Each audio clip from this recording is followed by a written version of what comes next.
सरांनी 2 महिन्यामध्ये 20 kilo weight loss केलेलं आहे या आपल्या न्यू डाएट प्लॅनच्या न्यू डाएट सिस्टीमच्या हिशोबाने. आणि तांबेकर सरांनी सुद्धा 40 दिवसामध्ये जवळपास 15 किलो वजन कमी केलेलं आहे.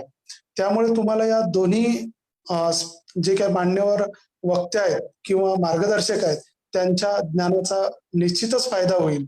मी माननीय तांबेकर सरांना विनंती करतो की त्यांनी आपल्या विषयाला सुरुवात करावी. धन्यवाद सर. तांबेकर सर. धन्यवाद सर. धन्यवाद सर. आज आबासाहेब पार्वेकर महाविद्यालय यवतमाळच्या माध्यमातून आपल्या सगळ्यांकरता आरोग्याच्या दृष्टीने महत्वपूर्ण ठरलेल्या आपलं आरोग्य सुदृढ राहावं आणि आजची जी सर्वांची ज्वलंत समस्या आहे वेट लॉसच्या संदर्भात, तर या दृष्टिकोनातून एक वेबिनारचं आयोजन करण्यात आलेलं आहे. मी सर्वप्रथम आबासाहेब पार्वेकर महाविद्यालयाचे तथा प्राचार्य उदय नावलेकर सर यांचे मनपूर्वक आभार व्यक्त करतो की त्यांनी एक चांगला प्लॅटफॉर्म आम्हा सगळ्यांकरता उपलब्ध करून दिलेला आहे. आज सुट्टीचा दिवस आहे. मला जाणीव आहे की आठवड्यातनं एक दिवस आपल्याला सुट्टी मिळते आणि सगळ्यांची व्यस्तता, रविवारच्या आपल्या कामांची यादी ही सगळ्यांकडे तयार असते. अशाही स्थितीमध्ये आपण आज सगळेजण इथे जॉईन झालेले आहात. याचाच अर्थ असा की अंतःकरणातनं तुम्ही स्वीकारलेलं आहे की तुम्हालाही आयुष्यामध्ये सुदृढ राहायचं आहे. त्यामुळे अर्धी लढाई तुम्ही इथेच जिंकलेली आहे. मी सगळ्यांचं मनपूर्वक हार्दिक स्वागत करतो. बरेचदा आपण कुठल्याही विषयाच्या संदर्भात कॉन्फरन्स किंवा वेबिनार ऑर्गनाईज करत असताना त्यात जे काही आपण वाचलेलं, बघितलेलं असतं किंवा आपण अभ्यास केलेला असतो ते आपण शेअर करण्याचा प्रामाणिक प्रयत्न करत असतो. आज त्याही पुढे जाऊन एक पाऊल आम्ही तुम्हाला सांगू इच्छितो की केवळ वाचन किंवा माहितीचं ज्ञान घेऊन नव्हे तर स्वतः प्राचार्य उदय नावलेकर सर आणि आम्ही स्वतःनी हा प्रयोग स्वतःवर केला. आताच इंट्रोडक्शन मध्ये सरांनी सांगितलं की 43 दिवसामध्ये माझं 15 किलो वेट लॉस झालेला होता. माझं सुरुवातीचं जे टार्गेट होतं ते मी 15 किलो ठेवलेलं होतं. कालांतराने हे 90 kg पर्यंत मी वेट लॉस करण्यामध्ये यशस्वी ठरलेलो आहे. आणि दुसरी आश्चर्याची गोष्ट अशी की या प्रक्रियेमध्ये परत वेट गेन झालेलं नाही. ही एक फार मोठी जमेची बाजू आपल्याला म्हणता येईल. कारण माझा जो व्यवसाय आहे हा बँकिंगचा व्यवसाय आहे आणि मी ज्या जबाबदारीच्या पदावर कार्यरत आहे तेव्हा मला सातत्याने 5 राज्यांचे दौरे, मुंबई, दिल्ली, तिथे आमचे जे अथॉरिटी आहे तिथे सातत्याने मला प्रवासामध्ये राहावं लागतं. आणि इच्छा असूनही स्वतःला व्यायामाकरता रेग्युलर जे आपला नित्यक्रम असतो त्याकरता वेळ देऊ शकत नव्हतो. मुळात मी स्पोर्ट्स पर्सन आहे. मी बालवयामध्ये मार्शल आर्ट मध्ये नैपुण्य प्राप्त केलेलं होतं. नॅशनल, इंटरनॅशनल पण मी पार्टिसिपेट करून मी त्यात यशस्वी झालेलो होतो. आणि जशा जशा जबाबदाऱ्या वाढत गेल्या तसा तसा स्वतःला जो द्यायचा वेळ असतो तो कमी कमी होत गेला. कालांतराने त्याचा परिणाम हा शरीरावर दिसायला लागला. आणि 80 किलो कधी झालं हे माझंच मला सुद्धा कळलेलं नाही. आणि नंतर मग त्याला आपण धोक्याची घंटा म्हणतो, तो अलार्म कुठेतरी मनामध्ये वाजला आणि गंभीर झालो की आता ही वेळ आलेली आहे की आपण स्वतःकडे लक्ष द्यायला हवं आणि काळजीपूर्वक द्यायला हवं. यात बरेचसे प्रकार आहेत. त्या सर्व प्रकारांचा अवलंब मी केला. म्हणजे अगदी तळवलकर जिम जे नॅशनल लेवलला सुप्रसिद्ध आहे तिथे मी स्वतः गेलो. त्यानंतर योगा अभ्यास सुद्धा केला. अशा विविध वेट लॉस करता उपलब्ध असलेली जी माध्यम आहे, जी काही आहार पद्धती आहे, जी काही प्रॉडक्ट दिल्या जातात, या सगळ्यांचा अवलंब मी केला. आणि त्याचा परिणाम तो तात्पुरता असायचा. कालांतराने परत जैसे ती स्थिती व्हायची.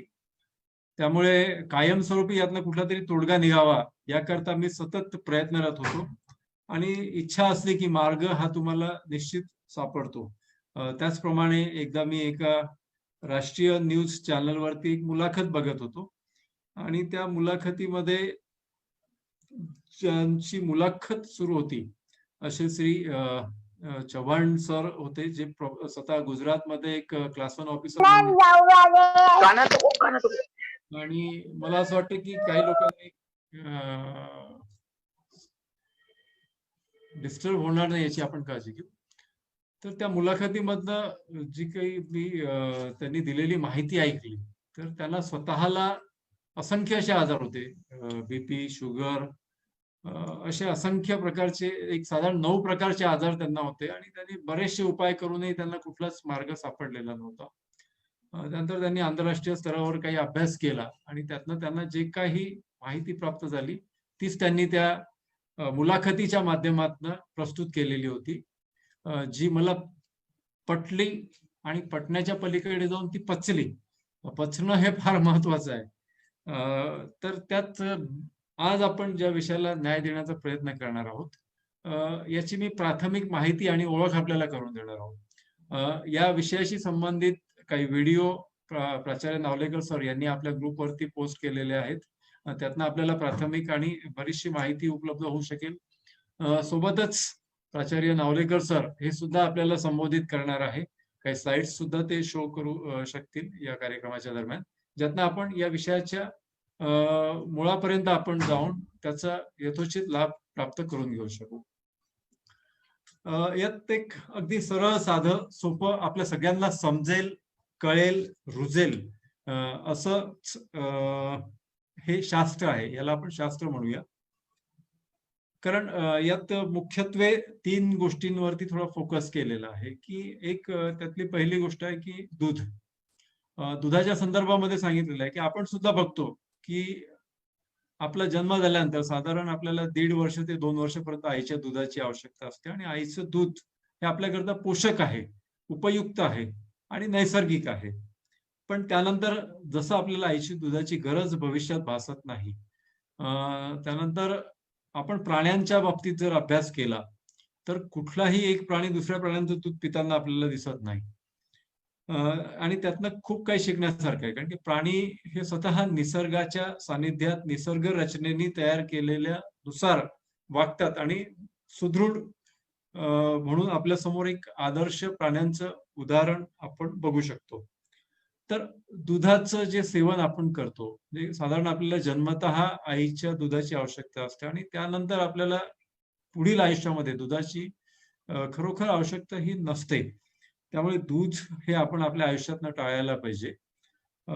कारण दूध आपल्यापर्यंत ज्या माध्यमातून पोहोचतं, सुरुवातीच्या काळामध्ये म्हणजे आसपासनं 50-60 वर्षापूर्वी किंवा 100 वर्षाच्या पूर्वी घरी आपल्या गाय असायची.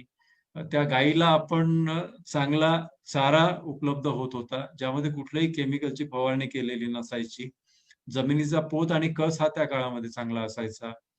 त्या गायीच्या बछड्याला आवश्यक तितकं दूध त्या बछड्याने पिल्यानंतर उर्वरित जे दूध आहे ते आपल्यापर्यंत पोहोचत होतं. आणि कालांतराने काय झालं की जशी लोकसंख्या वाढत गेली तशी तशी दुधाची मागणी सुद्धा वाढत गेली आणि मागणी तसा पुरवठा, त्याकरता सद्यस्थितीमध्ये आपल्यापर्यंत पोहोचणारे जे दूध आहे ते किती नैसर्गिक असेल आणि किती पोषक असेल, हा सगळा संशोधनाचा विषय आहे. यात झालेली जी संशोधनं आहे ती सुद्धा आम्ही वाचली, अभ्यासली, त्याचे व्हिडिओ सुद्धा बघितले आणि एकंदरीतच या निष्कर्षावर जग पोहोचलेलं आहे की दूध हे आपल्या शरीराकरता अनावश्यक आहे. किंबहुना दुधापासून बरेचसे आजार उद्भवतात आणि आपल्यामध्ये ज्या काही कमतरता शारीरिक स्वरूपामध्ये असतील किंवा होत असतात, त्याला सुद्धा दूध हे कारणीभूत आहे. आपण दुसऱ्या विषयाकडे वळूया की दुधासोबतच साखर ही सुद्धा आपल्याकरता घातक आहे. साखरीला खूप चांगले पर्याय सुद्धा उपलब्ध आहेत, म्हणजे आपण ज्याला गुळ म्हणू किंवा खांडसरी हा प्रकार सुरुवातीला होता. आजही उत्तर प्रदेश सारख्या ठिकाणी तो उपलब्ध आहे. आणि तिसरं सहद, ज्याला मध म्हणतो आपण, हनी म्हणतो, हा सुद्धा प्रकार साखरीला पर्याय म्हणून आपण वापरू शकतो. तिसरी महत्वाची गोष्ट आहे मीठ. म्हणजे आपल्या जेवणामध्ये, आपल्या सेवनामध्ये मिठाशिवाय कुठलाही पदार्थ हा तयार होत नाही. अविभाज्य घटक म्हणून मिठाची भूमिका ही आपल्या जेवणामध्ये असतेच. आणि मिठाला एक उत्कृष्ट पर्याय आहे सेंधा नमक.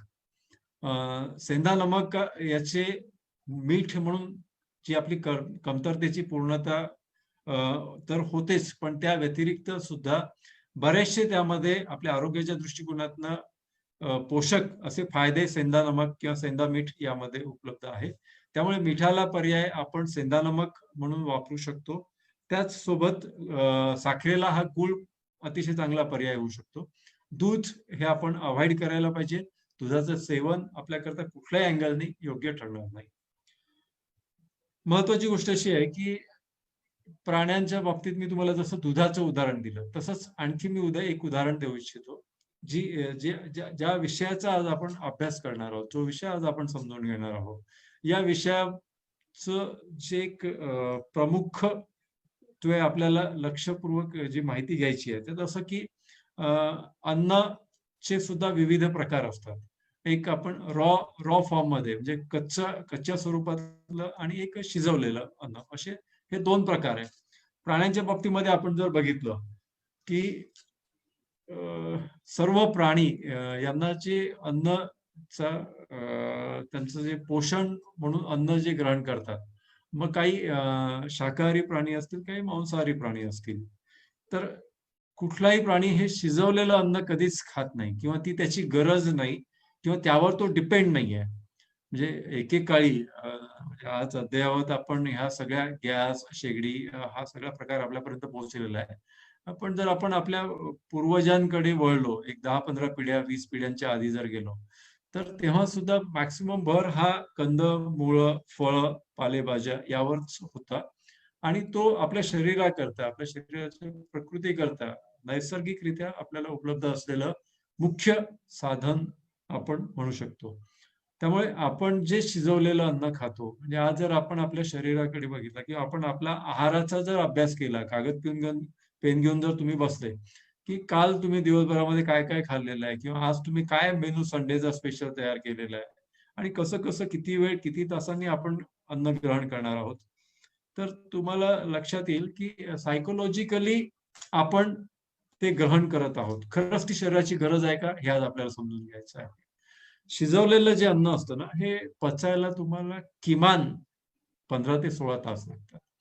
त्यामुळे आपण ही काळजी घेतली पाहिजे की शिजवलेलं अन्न आपल्याला अवॉइड करायचं नाहीये. आपण एकदा त्याचा निश्चित उपयोग करू शकतो. मुख्यत्वे संध्याकाळचं जे आपलं जेवण असेल, ते आपण शिजवलेलं अन्न ग्रहण करू शकू.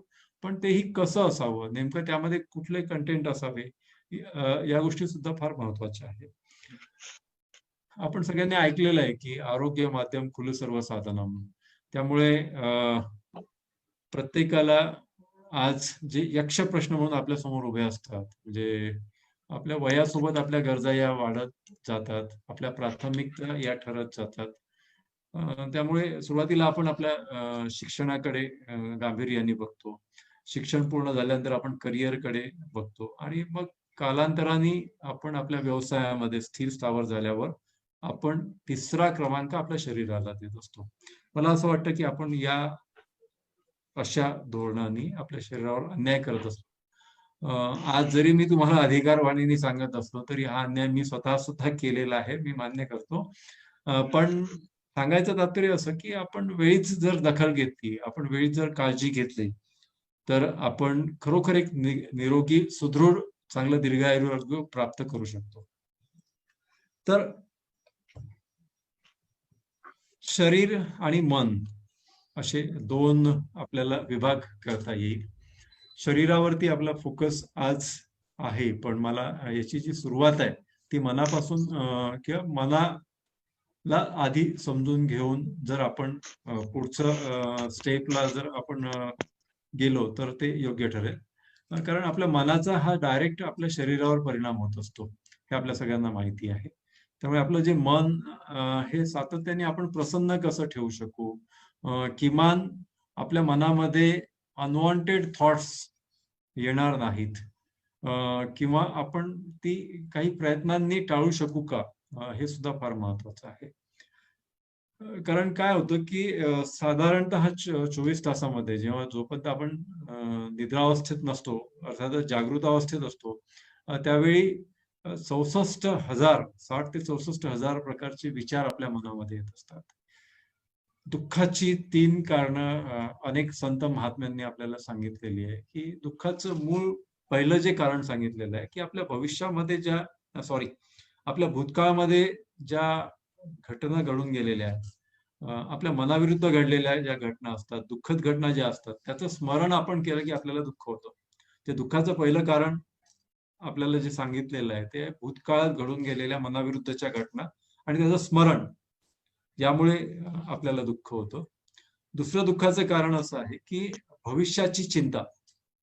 म्हणजे एरवीच म्हणजे प्री कोरोना, म्हणजे आता तर आपण कोरोनाच्या इफेक्ट मधनं जातो आहोत.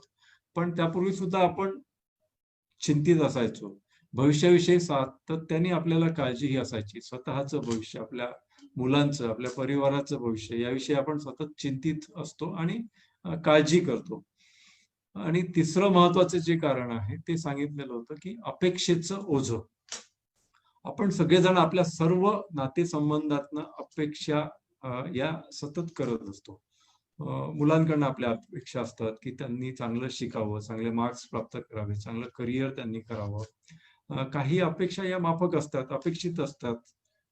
या मान्य आपण ठरवू शकू. पण आपल्याला हे बघायचं की आपल्या काही नातेसंबंधांकडनं अपेक्षा असतात, की माझ्या भावानी, माझ्या बहिणींनी, आई-वडिलांनी, आजी-आजोबांनी आपल्यासाठी काय-काय केलं पाहिजे. विशेषतः की आपले शेजारी असतात, आपले मित्र असतात, आपले कलीग असतात ऑफिसमधले, आपले सहकारी असतात. त्या प्रत्येक नातेसंबंधातनं आपली एक अपेक्षा असते. म्हणजे एक गमतीने उदाहरण द्यायचं झालं, की आपण एखाद्या मित्राच्या किंवा नातेवाईकाच्या लग्नाला गेलो आणि तिथे आपण त्यांच्या लग्नामध्ये जो काही मनःपूर्वक आहेर केलेला असेल, आणि आपल्या इथे जर एखादा असं कार्यप्रसंग असेल आणि त्या प्रसंगामध्ये त्यांनी जे काही आपल्याला दिलेलं असेल, तेव्हा एक अपेक्षा गमतीचा भाग म्हणून याला घ्या, की मी त्यांना एवढं दिलेलं होतं आणि त्यांनी जे काही दिलेलं असतं त्यावर आपण थोडा तरी वेळ आपला नक्कीच घालवतो किंवा अपेक्षा व्यक्त करतो. त्यामुळे सतत आपण 24 तास अपेक्षेचं गाठोडं, अपेक्षेचं ओझं घेऊन वावरत असतो आणि अपेक्षेचं ओझं हे दुःखाचं तिसरं कारण आहे. त्यामुळे मला परत एकदा आपण इथे रिव्हिजन करू, की दुःखाची जी 3 कारणं आहेत, त्यातलं पहिलं कारण भूतकाळात मनाविरुद्ध घडून गेलेल्या घटनांचं स्मरण. दुसरं कारण आहे भविष्याची चिंता आणि तिसरं कारण आहे अपेक्षेचं ओझं. या 3 कारणांमुळे आपण दुःखी होतो. आणि दुःखी होणं म्हणजे काही प्रासंगिक दुःख आपण समजू शकतो. पण सतत त्याचं स्मरण करून आपण दुःखामध्ये स्वतःला ढकलणं हे आपल्या आरोग्याच्या दृष्टीने घातक आहे. हे सगळं आपण जाणताच. याकरता आपल्याला काय करायला पाहिजे? तर सातत्याने साधारणतः 1-1.5 तासानंतर स्वतःच्या मनामध्ये आपण अलार्म क्लॉक तयार करू शकतो. एक ब्रह्मकुमारी विश्वविद्यापीठातर्फे ट्रॅफिक कंट्रोल नावाचा एक ऍप त्यांनी डेव्हलप केलेला आहे. त्यात सतत 1 तासानंतर तुम्हाला 1 मिनिटाचं म्युझिक किंवा एखादं चांगलं गाणं असतं. कशाकरता असतं ते, की ट्रॅफिक कंट्रोल म्हणजे आपल्या मनामध्ये सतत जे विचारांचं द्वंद्व सुरू असतं आणि जे असंख्य विचार असे असतात, की जे अनवॉन्टेड असतात, नकारात्मक असतात, जे आपल्याकरता घातक असतात. तर दर 1 तासाने आपल्याला 1 मिनिटाकरता, 30 सेकंदाकरता स्तब्ध व्हायचंय आणि विचार करायचा, की आता या क्षणात माझ्या मनात जे काही विचार सुरू आहेत, वेदर इट इज वॉन्टेड और unwanted, whether it is positive और निगेटिव्ह, याचा आपल्याला विचार करायचा आणि सतत मनाला आपल्या ऊर्जा देण्याचं कार्य हे आपल्याला स्वतःलाच करायचं आहे. कारण जेव्हा कुठलं दुःख होतं, शारीरिक स्वरूपाचं असेल, तर त्याच्या वेदनाही आपल्यालाच सहन करायच्या असतात. तेव्हा होणाऱ्या वेदना जर आपल्याला टाळायच्या असेल, तर आज आपण दर 1-1.25 तासांनी, 1.5 तासांनी स्वतःला 1 तासांनी स्वतःला चेक करायचं आहे. आपल्याला काय म्हणू आपण त्याला, मनन चिंतन ज्याला आपण म्हणतो, की खरंच नेमकं या क्षणाला माझ्या डोक्यात कुठले विचार सुरू आहे. त्यामुळे दुःखाची जी मी तुम्हाला 3 कारणं सांगितली, तर त्यात सोल्युशन पण तुम्ही म्हणाल, की ठीक आहे बाबा, तू तर सांगितलं, की भूतकाळ, भविष्यकाळ आणि अपेक्षेचं ओझं. मग यातनं मार्ग काय? ज्याकरता आज आपण इथे एकत्रित आलेलो आहोत. आपण आपल्या व्यस्ततेतनं जो अमूल्य वेळ आम्हाला इथे देत आहात, जे सोल्युशन तुम्हाला हवं आहे, तर त्यात सांगितलेलं आहे, की शास्त्रज्ञांपासून तर आपल्या तपस्वी गुरु ऋषी मुनी यांनी सुद्धा आपल्याला सांगितलेलं आहे की सतत वर्तमानात आपल्याला राहायचं. दुसरी गोष्ट की याकरता पूरक म्हणून आपण काही लोकांना जर शक्य असेल तर आपण ब्रह्ममुहूर्त म्हणजे सकाळी 3:30-4 ला आपण उठू शकतो, आपण ध्यान करू शकतो. ध्यानाच्या बाबतीमध्ये काही लोकांचे गैरसमज सुद्धा असतात की ध्यान याचा संबंध धर्मासोबत जर आपण जोडला तर तो अन्यायकारक ठरेल. कारण की जगाच्या पाठीवर सर्व धर्म, सर्व जाती, भाषा आणि प्रांत इथले सगळे लोक मेडिटेशनला त्यांना जे काही गवसलेलं आहे त्यांना त्याचं जे सिक्रेट कळलेलं आहे. त्यामुळे आजचे जितके बिग टँकर ज्याला आपण समजतो ते लोक सुद्धा मेडिटेशनचं महत्व जाणलेलं आहे त्यांनी आणि मेडिटेशन करतात ते आपल्या सगळ्यांना प्रवृत्त करतात. त्यामुळे सकाळी उठून ब्रह्ममुहूर्तावर शक्य असेल तर तेव्हा किंवा 24 तासातला किमान अर्धा तास आपण स्वतःकरता द्यायला पाहिजे. तो रिझर्व ठेवायला पाहिजे आणि त्या अर्ध्या तासामध्ये आपल्याला सुखासन म्हणजे ज्या आसनामध्ये तुम्ही बसू शकता त्या आसनामध्ये तुम्हाला बसायचं आहे.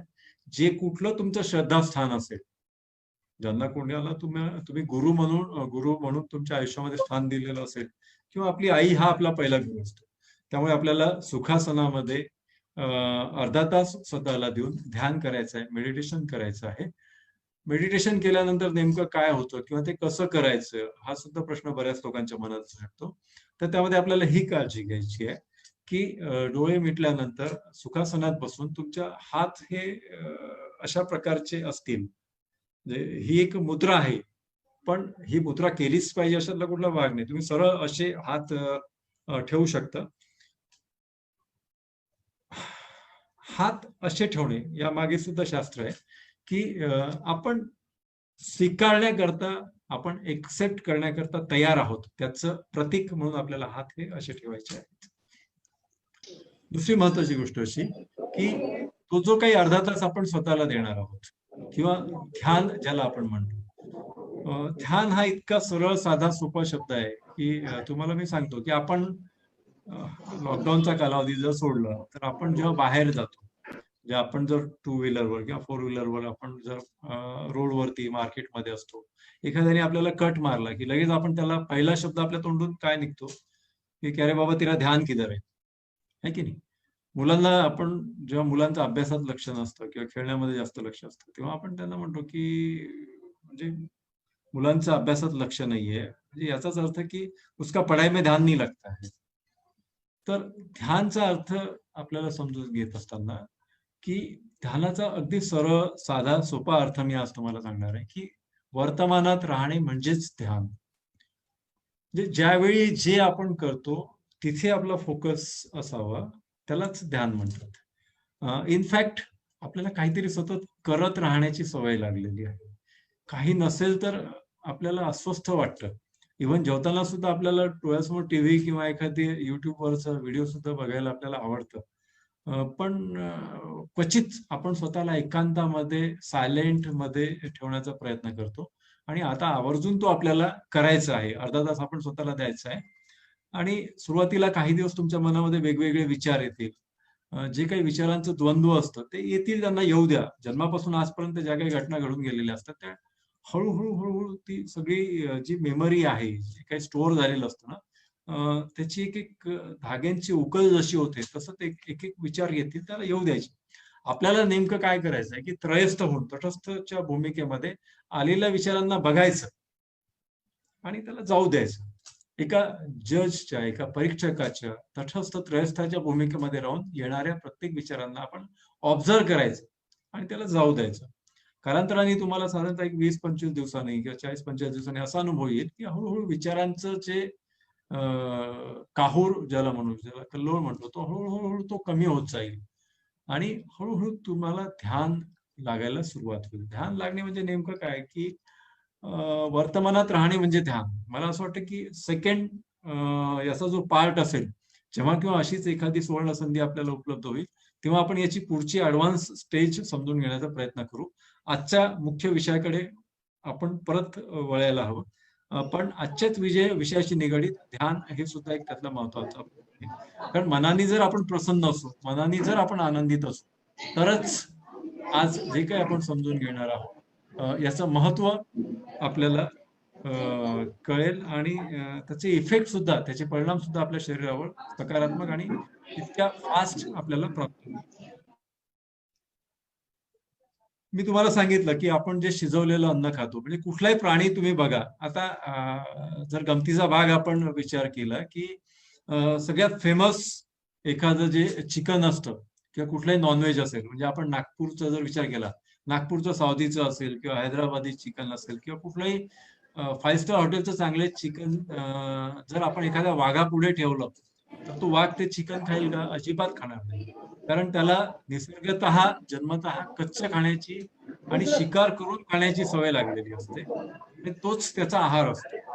त्याचप्रमाणे कुठलाही जो प्राणी आहे, वनचर आहे, यांना जर आपण शिजवलेलं अन्न दिलं तर ते लोक त्याला ते ग्रहण करणार नाही.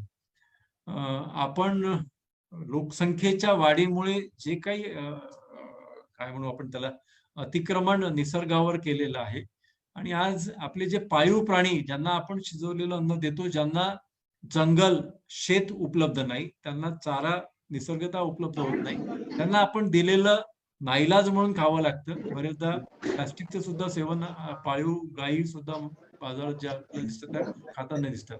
तो अपवाद आहे, तो आपण निर्माण केलेला आहे. पण खऱ्या अर्थाने जर आपण वन्य प्राण्यांचा विचार केला तर कुठलाही प्राणी शिजवलेलं अन्न खात नाही. त्यांना निसर्गाने दिलेलं जे त्यांचं खाद्य आहे त्यालाच ते प्राधान्य देतात. दुसरी गोष्ट अशी आहे की लंघनम परम औषधम, म्हणजे बरेचदा आपल्याला काय वाटतं की बाबा खाल्ल्याने आपल्याला ऊर्जा प्राप्त होते किंवा खाण्यामुळे आपल्याला एनर्जी मिळते. तर हा सुद्धा एक गैरसमज आहे की केवळ खाण्यामुळे आपल्याला ऊर्जा मिळते असं निश्चितच नाही. उलट तुम्हाला जर तुमची ऊर्जा शक्ती वाढवायची असेल तर तुम्हाला लंघन म्हणजे उपवास. उपवास हा शब्द सुद्धा फार गमतीशीर आहे. बऱ्याच लोकांना उपवास करतात, श्रद्धेने करतात, करायला पाहिजे, अतिशय चांगला आहे, श्रद्धा असावी. मी सुद्धा श्रद्धाळू आहे, पण अंधश्रद्धा नसावी. उप आणि वास असे दोन शब्द उपवासमध्ये येतात. उप म्हणजे ईश्वर आणि वास म्हणजे वास्तव्य, राहणे. म्हणजे उपवास, ईश्वराच्या सानिध्यात राहणे म्हणजे उपवास. तर नेमकं आपण उपवास जे करतो ते कुठल्या तरी धार्मिक अनुष्ठानं जी आपलं असतात, म्हणजे चतुर्थी असेल, शनिवार असेल, गुरुवार असेल, त्या त्या देवाचं महात्म्य आणि त्या त्या देवाचा जो काही दिन असेल त्या दिवशी आपण उपवास फार श्रद्धेने करत असतो, तो केला पाहिजे. पण मूळ त्याचा जो गाभा आहे, मूळ अर्थ जो अपेक्षित आहे उपवासाचा, त्यालाच आपण तिलांजली दिलेली असते, त्यालाच आपण फाटा दिलेला असतो. आणि उपवासाकरता आपण आपल्या सोयीचे जे काही पदार्थ तयार केलेले असतात त्याचं सेवन करत असतो. उपवासाचा अर्थ आपण समजून घेतलेला आहे की ईश्वराच्या सानिध्यात राहणे म्हणजे उपवास.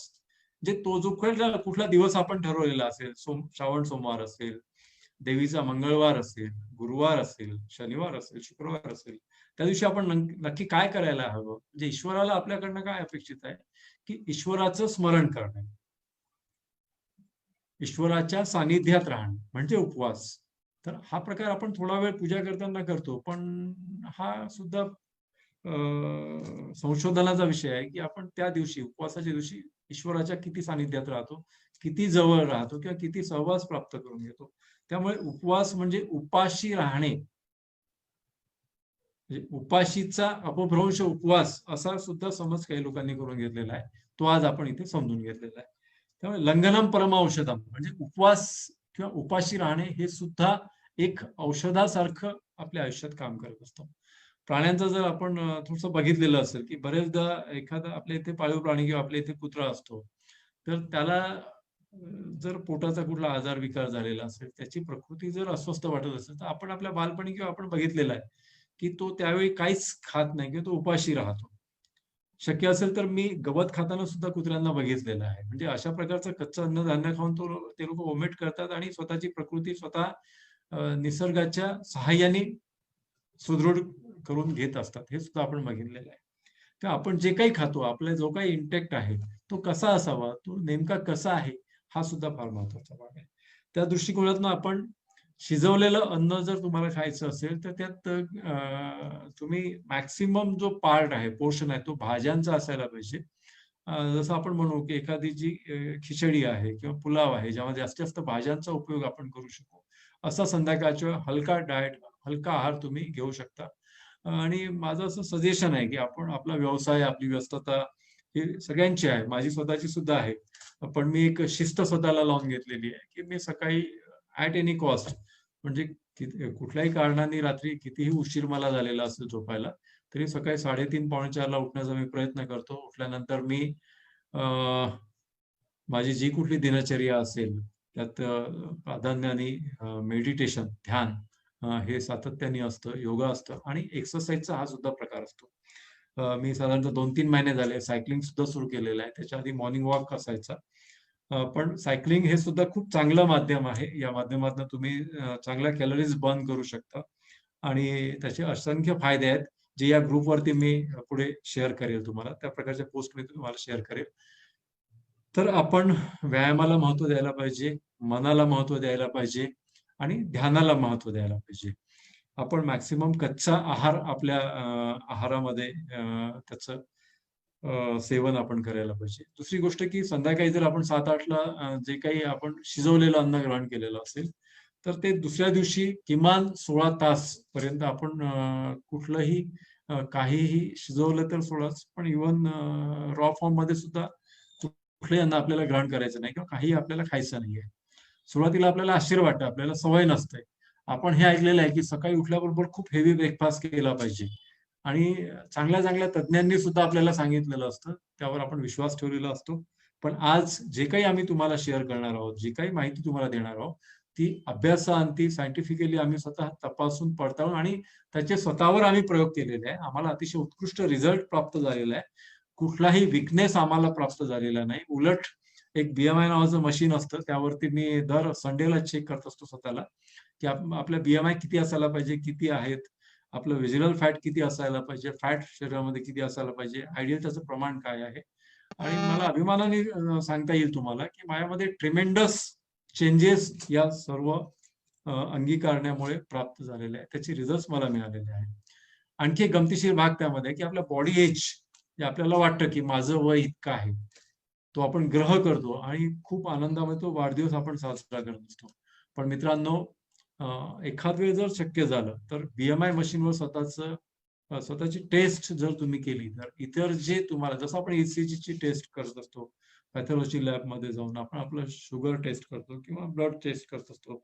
विविध त्याची मानके, आदर्श प्रमाण आपल्याला त्यामध्ये सांगितलेली असतात. त्याचप्रमाणे BMI मशीनवर जर तुम्ही स्वतःला एखाद्या वेळेस चेक केलं, तर ते तुम्हाला आयडियल एज, तुमच्या शरीराचं वय किती आहे हे सुद्धा त्यातनं रिफ्लेक्ट होतं. किती आहे हे तर तुम्हाला माहिती असतं. म्हणजे गणनेनुसार, म्हणजे काउंटनुसार तुम्हाला माहिती आहे की आज माझं वय किती आहे. पण ते मशीन सुद्धा रिफ्लेक्ट करतं. म्हणजे एखाद वेळ तुमचं वय जर 46 असेल, पण शारीरिक दुरावस्था जी आपली काही झालेली असेल, त्यामुळे तुमचं वय 56, 59, 60 सुद्धा दाखवतं आणि ते खरं असतं. ते शारीरिक क्षमता तुमच्या तितक्या झपाट्याने कमी झालेल्या असतात. ऊर्जा स्तर तुमचा कमी झालेला असतो आणि तो जर तुम्हाला प्राप्त करायचा असेल आणि आज तुम्ही ज्या संख्येने इथे जॉइन झालेले आहात, आज तुम्ही जो तुमचा अमूल्य वेळ इथे देत आहात, म्हणजे पहिली लढाई तुम्ही इथे जिंकलेली आहे, की तुम्ही निर्धार केलेला आहे, निश्चय केलेला आहे, की यस, मला पण सुदृढ व्हायचं आहे, मला पण दीर्घायुरारोग्य प्राप्त व्हावं, मी पण या समाजाचा जबाबदार घटक आहे, मला पण या समाजाचं काहीतरी देणं लागतं. आपण स्वतःची जरी काळजी घेतली तरीही ते देशाकरता एक योगदान ठरू शकतं. तितक्याच आपण आपली जी सेवा आहे, वेगवेगळ्या माध्यमातून का असेना, ती आपण आपल्या देशाला देऊ शकू. त्यामुळे आपण ती काळजी घेणं अपेक्षित आहे, अभिप्रेत आहे. माझी जी दिनचर्या मी तुम्हाला सांगत होतो, की सकाळी मी 3:30 पावणे 4ला उठतो. उठल्यानंतर प्रातर्विधी आटोपल्यावरती ध्यानाला पहिलं माझं प्राधान्य असतं. ध्यान झाल्यानंतर थोडं एक्सरसाइज, ज्याला आपण स्ट्रेचिंग एक्सरसाइज म्हणू शकू, काही आसन म्हणू शकू, त्याचा त्यामध्ये समावेश असतो आणि त्यानंतर मग सायकलिंग मी सध्या करत असतो. आणि लॉकडाऊनचा फायदा म्हणून मी सायकलिंग स्टार्ट केलेली होती. एरवी प्रवास हा सतत मला करावा लागतो. आणि दुसरी महत्वाची गोष्ट, की त्यानंतर आपलं जे रुटीन आहे, म्हणजे तुमचं जे लिखाण असेल, वाचन असेल, तुम्हाला तुमचं कामाचं शेड्यूल तयार करायचं असेल, कुठला प्रोजेक्ट तयार करायचा असेल, तर याकरता सगळ्यात उपयुक्त वेळ ही सकाळची असते. ही खूपदा आपण ऐकलेली असते, माहिती असते आपल्याला, पण आपल्या अंगवळणी पडत नाही.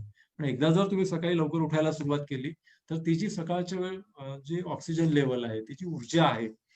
आणि सायकलिंगने मला दुसरा एक फायदा झाला, की आपण जेव्हा गावाच्या बाहेर जातो, शेतामध्ये जातो, जिथे एक चांगलं हेल्दी ॲटमॉस्फिअर आपल्याला मिळतं, चांगलं शुद्ध ऑक्सिजन आपल्याला प्राप्त होतं. हे सुद्धा आपल्याला उपयुक्त ठरतं. तर अशा प्रकारची दिनचर्या असते आणि साधारणतः रात्रीच्या जेवणानंतरच्या 16 तासानंतर पहिल्यांदा जे काही मी सेवन करतो त्याला एक ग्रीन ज्यूस असं म्हटलं जातं. ग्रीन ज्यूस कसा असतो त्याची सुद्धा व्हिडिओ नावलेकर सर आपल्याला पोस्ट करतील किंवा माहिती सुद्धा विषद करतील. त्यामध्ये पालक याचं महत्व फार आहे. ते सुद्धा आम्ही तुम्हाला ग्रुपवरती शेअर करू. पालकला पूर्ण अन्न म्हटलेलं आहे. पालकमध्ये शरीराला आवश्यक असणारी सर्व जीवनसत्व त्यामध्ये आहे, सगळी व्हिटॅमिन्स त्यामध्ये आहे, मिनरल्स त्यामध्ये आहे, लोह सुद्धा पालकमध्ये आहे. तर असं हे पूर्ण अन्न म्हणून मान्य पावलेलं जे पालक आहे, त्या पालक सोबतच कोथिंबीर किंवा ज्याला विदर्भामध्ये सांबार म्हणतात. आपला असा समज होता की सांबार हा भाजीला चव येण्याकरता, कोशिंबीर चटणीला चव येण्याकरता आपण टाकायचो, असा माझा सुद्धा समज होता. पण जेव्हा मी मुळात जाऊन बघितलं की त्याचे आपल्या शरीरावर होणारे सकारात्मक परिणाम काय आहेत, त्यानंतर कळलं की सांबार हे केवळ चवेकरता नसून त्याची औषधी मूल्य सुद्धा आहे. त्यामुळे पालक एक 20 ते 25 पानाचा पालक, एक ग्लासभर पाणी, त्यानंतर कोथिंबीर त्यामध्ये घ्यायची आहे. सोबत कढीपत्ता जो असतो ना, कढीपत्त्याचे सुद्धा 4-5 पानं आपल्याला त्यामध्ये घेता येतील. आवळा पावडर किंवा जर सीझन असेल तर कच्चा आवळा त्याच्या बिया काढून ते आपण 2-3 आवळे घेऊ शकतो. किंवा आजकाल बाजारामध्ये आवळा पावडर मिळू शकेल. 1 चमचा आपण आवळा पावडर घेऊ शकतो. आवळा नसेल तर लिंबू सुद्धा त्याला पर्याय ठरू शकतो. आणि अशा प्रकारे आता तुम्ही मेथी जर उपलब्ध असेल तर ती सुद्धा आपण टाकू शकतो. मेथीचे दाणे मी तुम्हाला म्हणत नाहीये. जी आपण मेथीची भाजी म्हणतो ती तुम्हाला मी सांगतोय.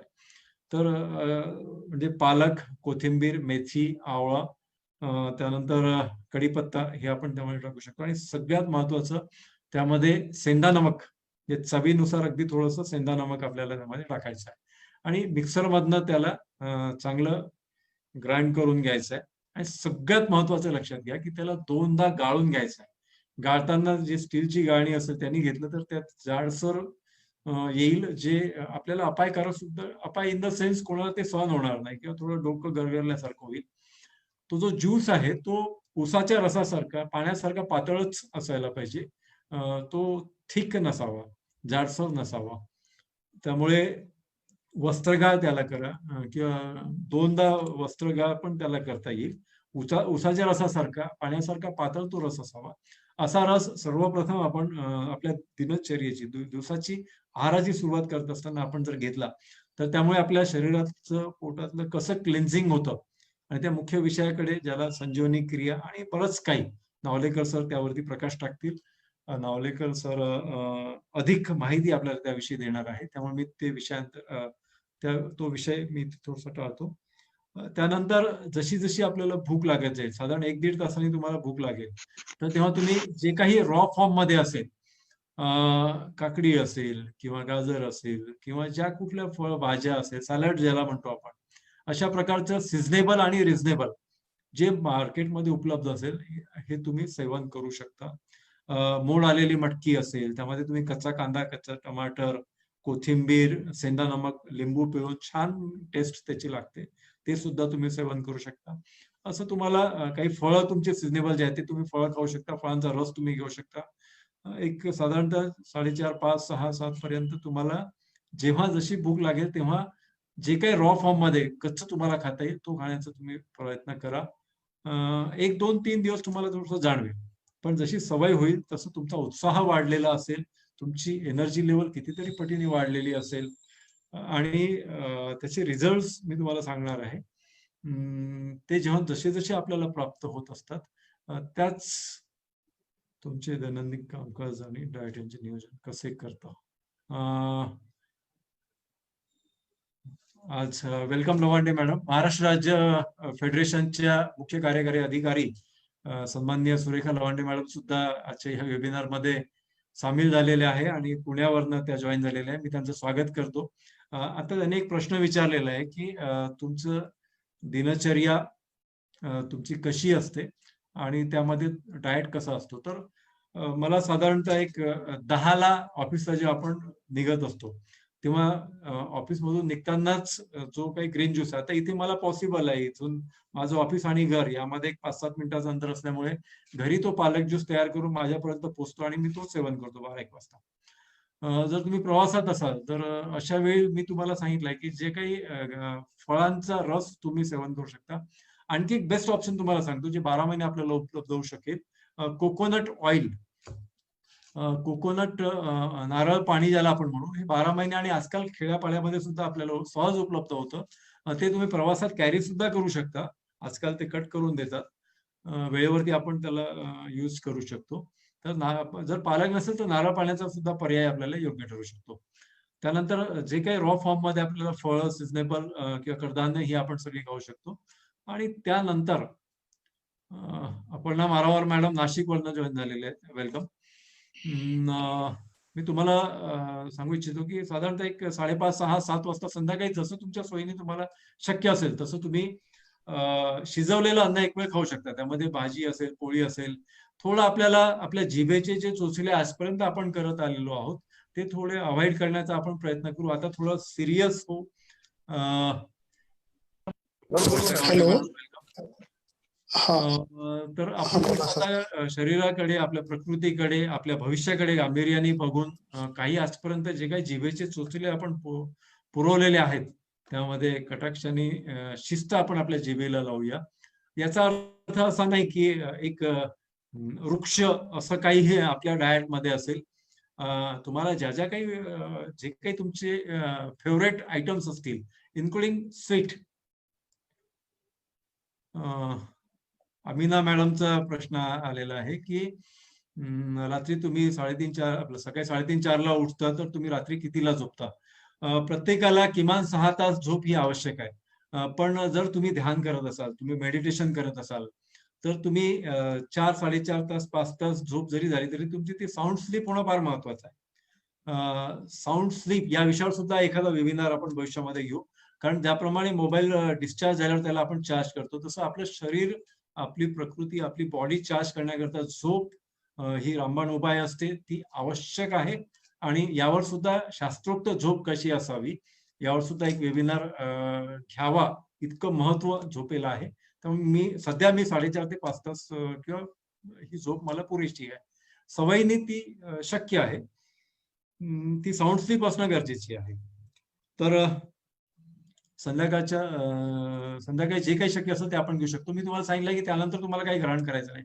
पण उन्हाळ्याचे दिवस असे एखाद्या तुम्हाला जर पाणी पिण्याची इच्छा झाली तर संध्याकाळच्या जेवणानंतर तुम्ही एखादं पाणी पिऊ शकता, पाणी ग्रहण करू शकता. सगळ्यात महत्वाचं की खूप लोकांना असं वाटत असेल की इतकं वृक्ष आणि तुम्ही जे काही कंटाळवाणं सांगितलेलं आहे की शिजवलेलं सगळ्याचा त्याग करा किंवा काही गोष्टी अवॉइड करा. तुम्ही महिन्यातनं एखादा चीट डे करू शकता. एखाद्या वेळी आपण महिन्यातनं एखादा तुमच्या आवडीचा जो काही फेवरेट आयटम असेल, जे ती पाणीपुरी असू शकेल, ती पावभाजी असू शकेल. शक्यतो पिझ्झा टाळा, कारण की पिझ्झाचे असंख्य दुष्परिणाम आहे. त्यामुळे पिझ्झा तुम्हाला डायजेस्ट व्हायला किमान 3 दिवस लागतात. त्यामुळे पिझ्झाला मी कधीच मान्यता देणार नाही. पण इतर जे तुमच्या आवडीनिवडीचे पदार्थ आहेत एरवी एक आदर्श आहार म्हणून आपण टाळतो. तो आपण आनंदी राहण्याकरता तुम्हाला इच्छा म्हणून तुम्ही सेवन करू शकता. महिन्यातनं 2 महिन्यातनं एखाद्या वेळी तुम्ही त्याचा आस्वाद घेऊ शकता. पण कटाक्षाने काही गोष्टी आपल्या टाळायच्या आहे. आपल्याला शिस्त आपल्या आयुष्यामध्ये आणायची आहे. आणि तो जो आनंद म्हणजे आपल्या सगळ्यांचा जो शोध आहे, जे मानव जन्मतःच असा प्राणी आहे की ज्याला शांतता आणि आनंद, हॅपीनेस आणि पीस या दोन्ही गोष्टी निसर्ग त्याला हव्याशा असतात. आपल्यापैकी कोणीही असं नाहीये की ज्याला या विरुद्ध काही ऍटमॉस्फिअर आवडत असेल. त्यामुळे आपल्या सगळ्यांचा जो शोध आहे तो आनंदाचा, सुरक्षिततेचा आणि शांततेचा आहे. त्या वाटेवर प्रवास करत असताना आज या वेबिनारच्या माध्यमातून जी काही माहिती आम्ही आपल्यापर्यंत पोहोचवण्याचा प्रामाणिक प्रयत्न करणार आहोत तो निश्चित फायदेशीर ठरेल, मैलाचा दगड ठरेल. आजचा हा वेबिनार आपल्या आयुष्यातला टर्निंग पॉइंट आरोग्याच्या दृष्टिकोनातून ठरेल हा मला विश्वास आहे. मला स्वतःला काय काय पॉझिटिव्ह जाणवलं ते तुम्हाला सांगतो की बरेचदा म्हणजे मी हे स्टार्ट केल्यानंतर सतत एक 20 दिवस तरी मला प्रवासात राहावं लागतं. मॅक्सिमम एअरपोर्टवरती सुद्धा माझं जाणं असतं.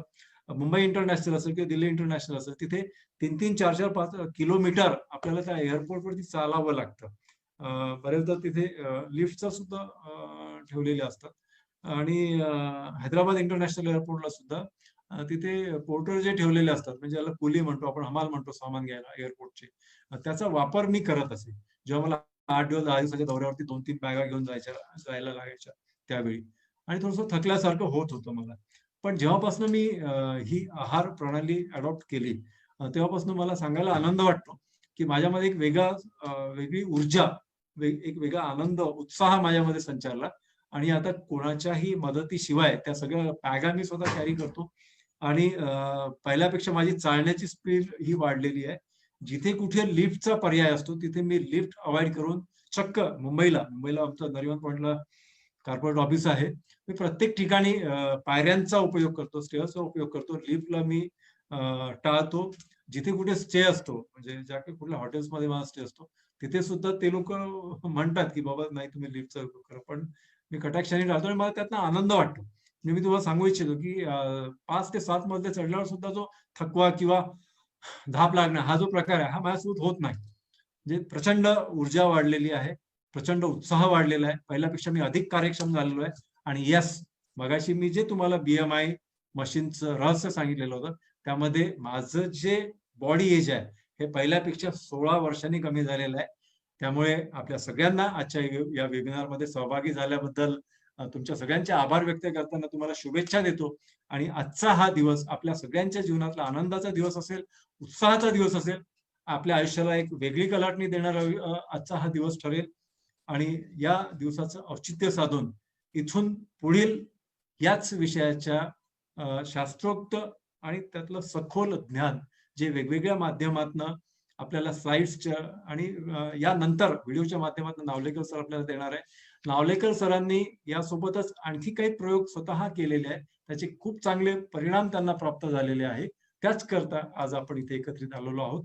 मला आपल्या सगळ्यांसोबत संवाद साधण्याची जी संधी दिली त्याबद्दल मी पुनश्च एकदा आबासाहेब पार्वेकर महाविद्यालय, प्राचार्य नावलेकर सर, आमचे पार्वेकर कॉलेजचे जे कोऑर्डिनेटर आहेत, सोबत मी इथे आज मुख्यालयातनं आपल्या सगळ्यांशी संवाद साधतोय. मुख्यालयातील माझे कोऑर्डिनेटर स्नेही हर्षा मॅडम असतील, सुभाष सर असतील आयटीचे, या सगळ्यांचे मनपूर्वक आभार व्यक्त करतो आणि इथून मी याच विषयाचे सूत्र प्राचार्य नावलेकर सर यांच्याकडे देतो. याचा जो शेवट असणार आहे तो प्रश्नोत्तराच्या माध्यमातून असणार आहे. आपल्या मनामध्ये जी काही प्रश्न असतील त्याची कमी वेळेमध्ये शक्य असणारी उत्तरं आज आपण याच वेबिनारच्या माध्यमातून देणार आहोत. पण आपण ज्या ज्या ग्रुपच्या माध्यमातून या वेबिनारला जॉईन झालेले आहात, ते ग्रुप तसेच कायम असणार आहेत. त्या ग्रुपचं महत्व असं आहे की केवळ फिटनेस करताच, वेट लॉस किंवा फिटनेस करता आपण ते ग्रुप इस्टॅब्लिश केलेले असल्यामुळे त्यामध्ये कुठल्याही सणवाराच्या शुभेच्छा किंवा गुड मॉर्निंग, गुड नाईट असे मेसेज न पास ऑन करता किंवा अपुऱ्या ज्ञानाअभावी अनुभव न घेतलेले फॉरवर्ड मेसेज हेच्या दृष्टिकोनातून सुद्धा पोस्ट करू नका. कारण आम्हाला तुमची अतिशय काळजी आहे. आम्ही स्वतः इम्प्लिमेंट केलेले आहे, खरोखर ज्याचे आम्हाला लाभ किंवा फायदे झालेले आहेत, अशाच पोस्ट आम्ही या ग्रुपच्या माध्यमातून शेअर करू, ज्या ऑथेंटिक असतील, अधिकृत असतील, उपयुक्त असतील. त्यामुळे अधिक वेळ न घेता मी पुढील सूत्र प्राचार्य नावलेकर सरांना देतो आणि शेवटी आम्ही दोघेही आपल्या प्रश्नांची उत्तरं देण्याकरता इथे उपस्थित असू. Thank you very much. धन्यवाद तांबेकर सर. आज फ्रेंडशिप डे आहे. सर्व पार्टिसिपंट्सना फ्रेंडशिप डेच्या शुभेच्छा. आणि मला असं वाटतं की तांबेकर सर आणि माझ्याकडे तुम्ही खूप अपेक्षेने बघत असाल की किंवा काही क्वेश्चन असेल की तांबेकर सर डायटिशियन आहे का, किंवा नावलेकर सर ट्रेनर आहेत का, किंवा डॉक्टर आहेत का. तर मी मेडिसिन डॉक्टर नाही आहे, मी लिटरेचरचा डॉक्टरेट आहे, पण मी जे काही सांगतो आहे ते अनुभवातून सांगतो आहे. तर न्यू डायट सिस्टीम याच्याविषयी व्हिडिओ तुम्ही बघितला असेल, नाही तर याच्यानंतरही बघू शकता. तर थोडक्यात अशी सुरुवात अशी होते की रात्री 8 वाजता तुम्ही रेग्युलर जेवण करायचं आणि त्यानंतर सकाळी 12 वाजता ज्यूस घ्यायचा आणि सकाळचा पूर्ण वेळ संध्याकाळपर्यंत तुम्ही फ्रुट्स, व्हेजिटेबल्स, रॉ फूड घ्यायचे. 8 वाजता जेवण केलं तर हा पूर्ण दिवसभराचा चार्ट थोडक्यात सांगितलाय. आणि याच्यामध्ये 16 अवर्सचं इंटरमिटंट फास्टिंग आहे. म्हणजे तुम्ही 8 वाजता जेवण करता आणि 12 वाजता ज्यूस घेता. हा 16 तासाचा इंटरमिटंट फास्टिंग. इंटरमिटंट फास्टिंग अमेरिकेमध्ये सुद्धा खूप पॉप्युलर आहे. त्याच्यामध्ये आणखीन एक ऍडिशन सांगितलंय, एनिमा घ्यायचा आहे. तो वॉटर एनिमा, आपला टॅप वॉटर असतं, गरम पाणी नाही, कुठे मेडिसिन्स नाही, तो एनिमा घ्यायचा. एनिमा किट मार्केटला मिळतं, 200-300 रुपयाला असतं. तर हा कोलन क्लिन्सिंगचा प्रकार आहे आणि इट्स व्हेरी युजफुल. जेट कोणाकडे असतं तर त्यांनी पण तुम्हाला जो हँड स्प्रे असतो तो पण तुम्हाला यूज करता येऊ शकतो. तर याचे रिझल्ट कसे आहेत आणि किती जण फॉलो करतात हा एक प्रश्न असेल. बी चव्हाण म्हणून याचे पायोनियर आहेत, फाउंडर आहेत आणि अनेक जवळपास 15 लाख लोकांना याचा फायदा झाला असं साधारणतः सगळ्यांचा फीडबॅक आहे. मी सगळे प्रयोग केले आणि सरांसारखंच माझं पण करिअर आहे की नॅशनल प्लेअर राहिलेलं आहे. काश्मीरला सायकलने गेलो, ऑल इंडिया ऍथलेटिक्स मध्ये फर्स्ट 4 मध्ये होतो मी. त्याची स्कॉलरशिप पण आहे. अतिशय फिट आणि gradually I put on weight. म्हणजे ते हळूहळू इतकं वाढत गेलं की 117 किलो होतं. आणि कालांतराने जे काही प्रयोग केले, त्या प्रयोग केल्यानंतर असं वाटायला लागलं की ज्या कोणी माझं वजन कमी करून देईल किंवा असं एखादा सायंटिस्टने जर एखादा औषध शोधलं त्याला नोबेल प्राइजच मिळाला पाहिजे. मी थकलो होतो, मी हरलो होतो. म्हणजे जनरल मोटर्स डाएट केलं, रुजुता दिवेकर यांच्याशी पर्सनल कॉन्टॅक्टही केला, त्यांच्या कॉलेजला येणार होत्या, त्यांचेही सगळे प्रयोग केले की तुम्ही दर 2 तासाला खायला पाहिजे. नंतर दीक्षित पॅटर्न आला, दीक्षितने सांगितलं की तुम्ही ब्रेकफास्ट बंद करायला पाहिजे, 55 मिनिटं जेवायला पाहिजे. हे सगळे प्रयोग केले. जनरल मोटर्स डाएट मध्ये तुम्ही 6 दिवसाचा जो कोर्स आहे त्याप्रमाणे तोही प्रयोग केला. वजन कमी झालं पण पुन्हा पुट ऑन झालं.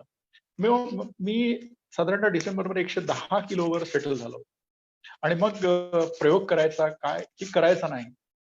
मग नंतर मी सहज, आम्ही एका ग्रुपमध्ये आहोत, आंबेकर सर आणि मी, आणि तो फोटो बघितला त्यांचा आणि मी एकदम ठरवलं, त्या क्षणाला ठरवलं की हे फॉलो करायचं. म्हणजे हा डिसिजन सगळ्यात महत्वाचा असतो. म्हणजे डिसिप्लिन इज युअर डिसिजन.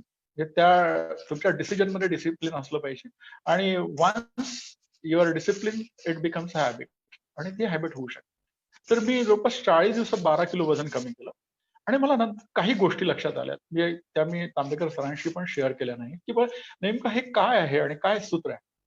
नाव जरी न्यू डाएट सिस्टीम आहे तरी मला ही ओल्ड डाएट सिस्टीमच वाटते. कारण त्यांचं बीबी चव्हाण यांना ज्यावेळेस प्रश्न विचारण्यात आला की तुम्हाला कशापासून प्रेरणा मिळाली, तर त्यांनी सांगितलं की हे रामचरित मानस मध्ये उल्लेख आहे याचा की ज्यावेळेस ते वनवासामध्ये राम 14 वर्ष फिरत होते, ते कंदमुळं खात होते आणि ते कधी आजारी पडले नाही.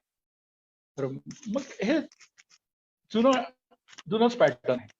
मग आता डॉक्टर पियुष सक्सेनांशी माझा परिचय झाला आणि त्यांनी ज्या क्लिन्झिंग थेरपीज सांगितल्या, तर या सगळ्या क्लिन्झिंग थेरपीज किंवा हे जे ज्यूस आहे, हे ज्यूस डिटॉक्सिफिकेशन साठी वापरले जातात.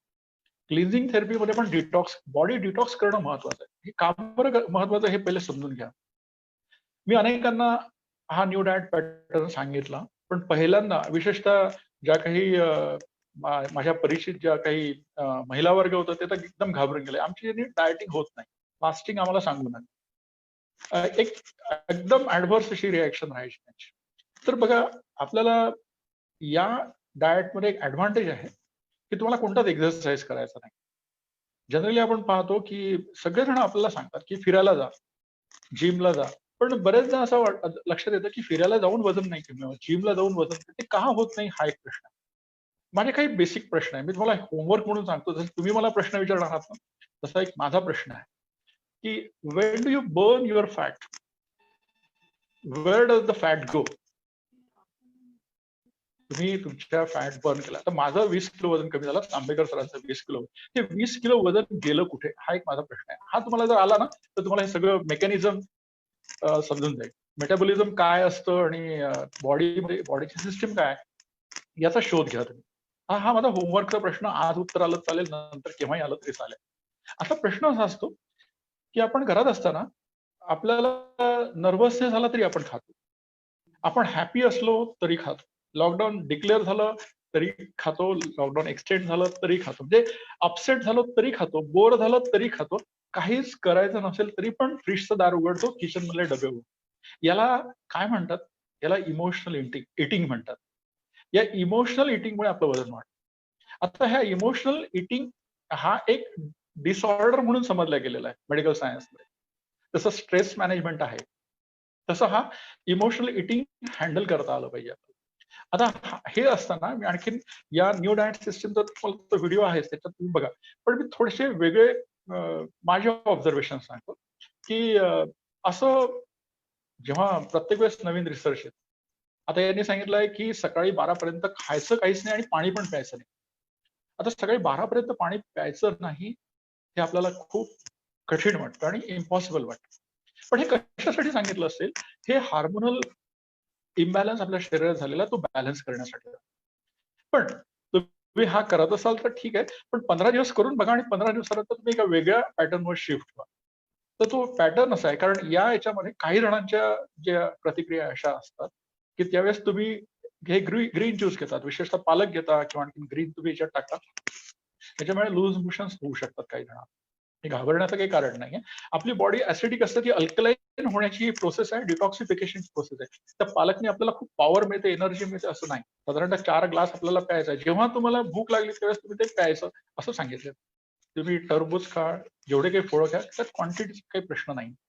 त्यांनी बॉडी तुमची अल्कलाईन झाली की तुमचे 80% प्रॉब्लेम सॉल्व्ह होतील, असं एक माझं स्वतःचं म्हणणं आहे.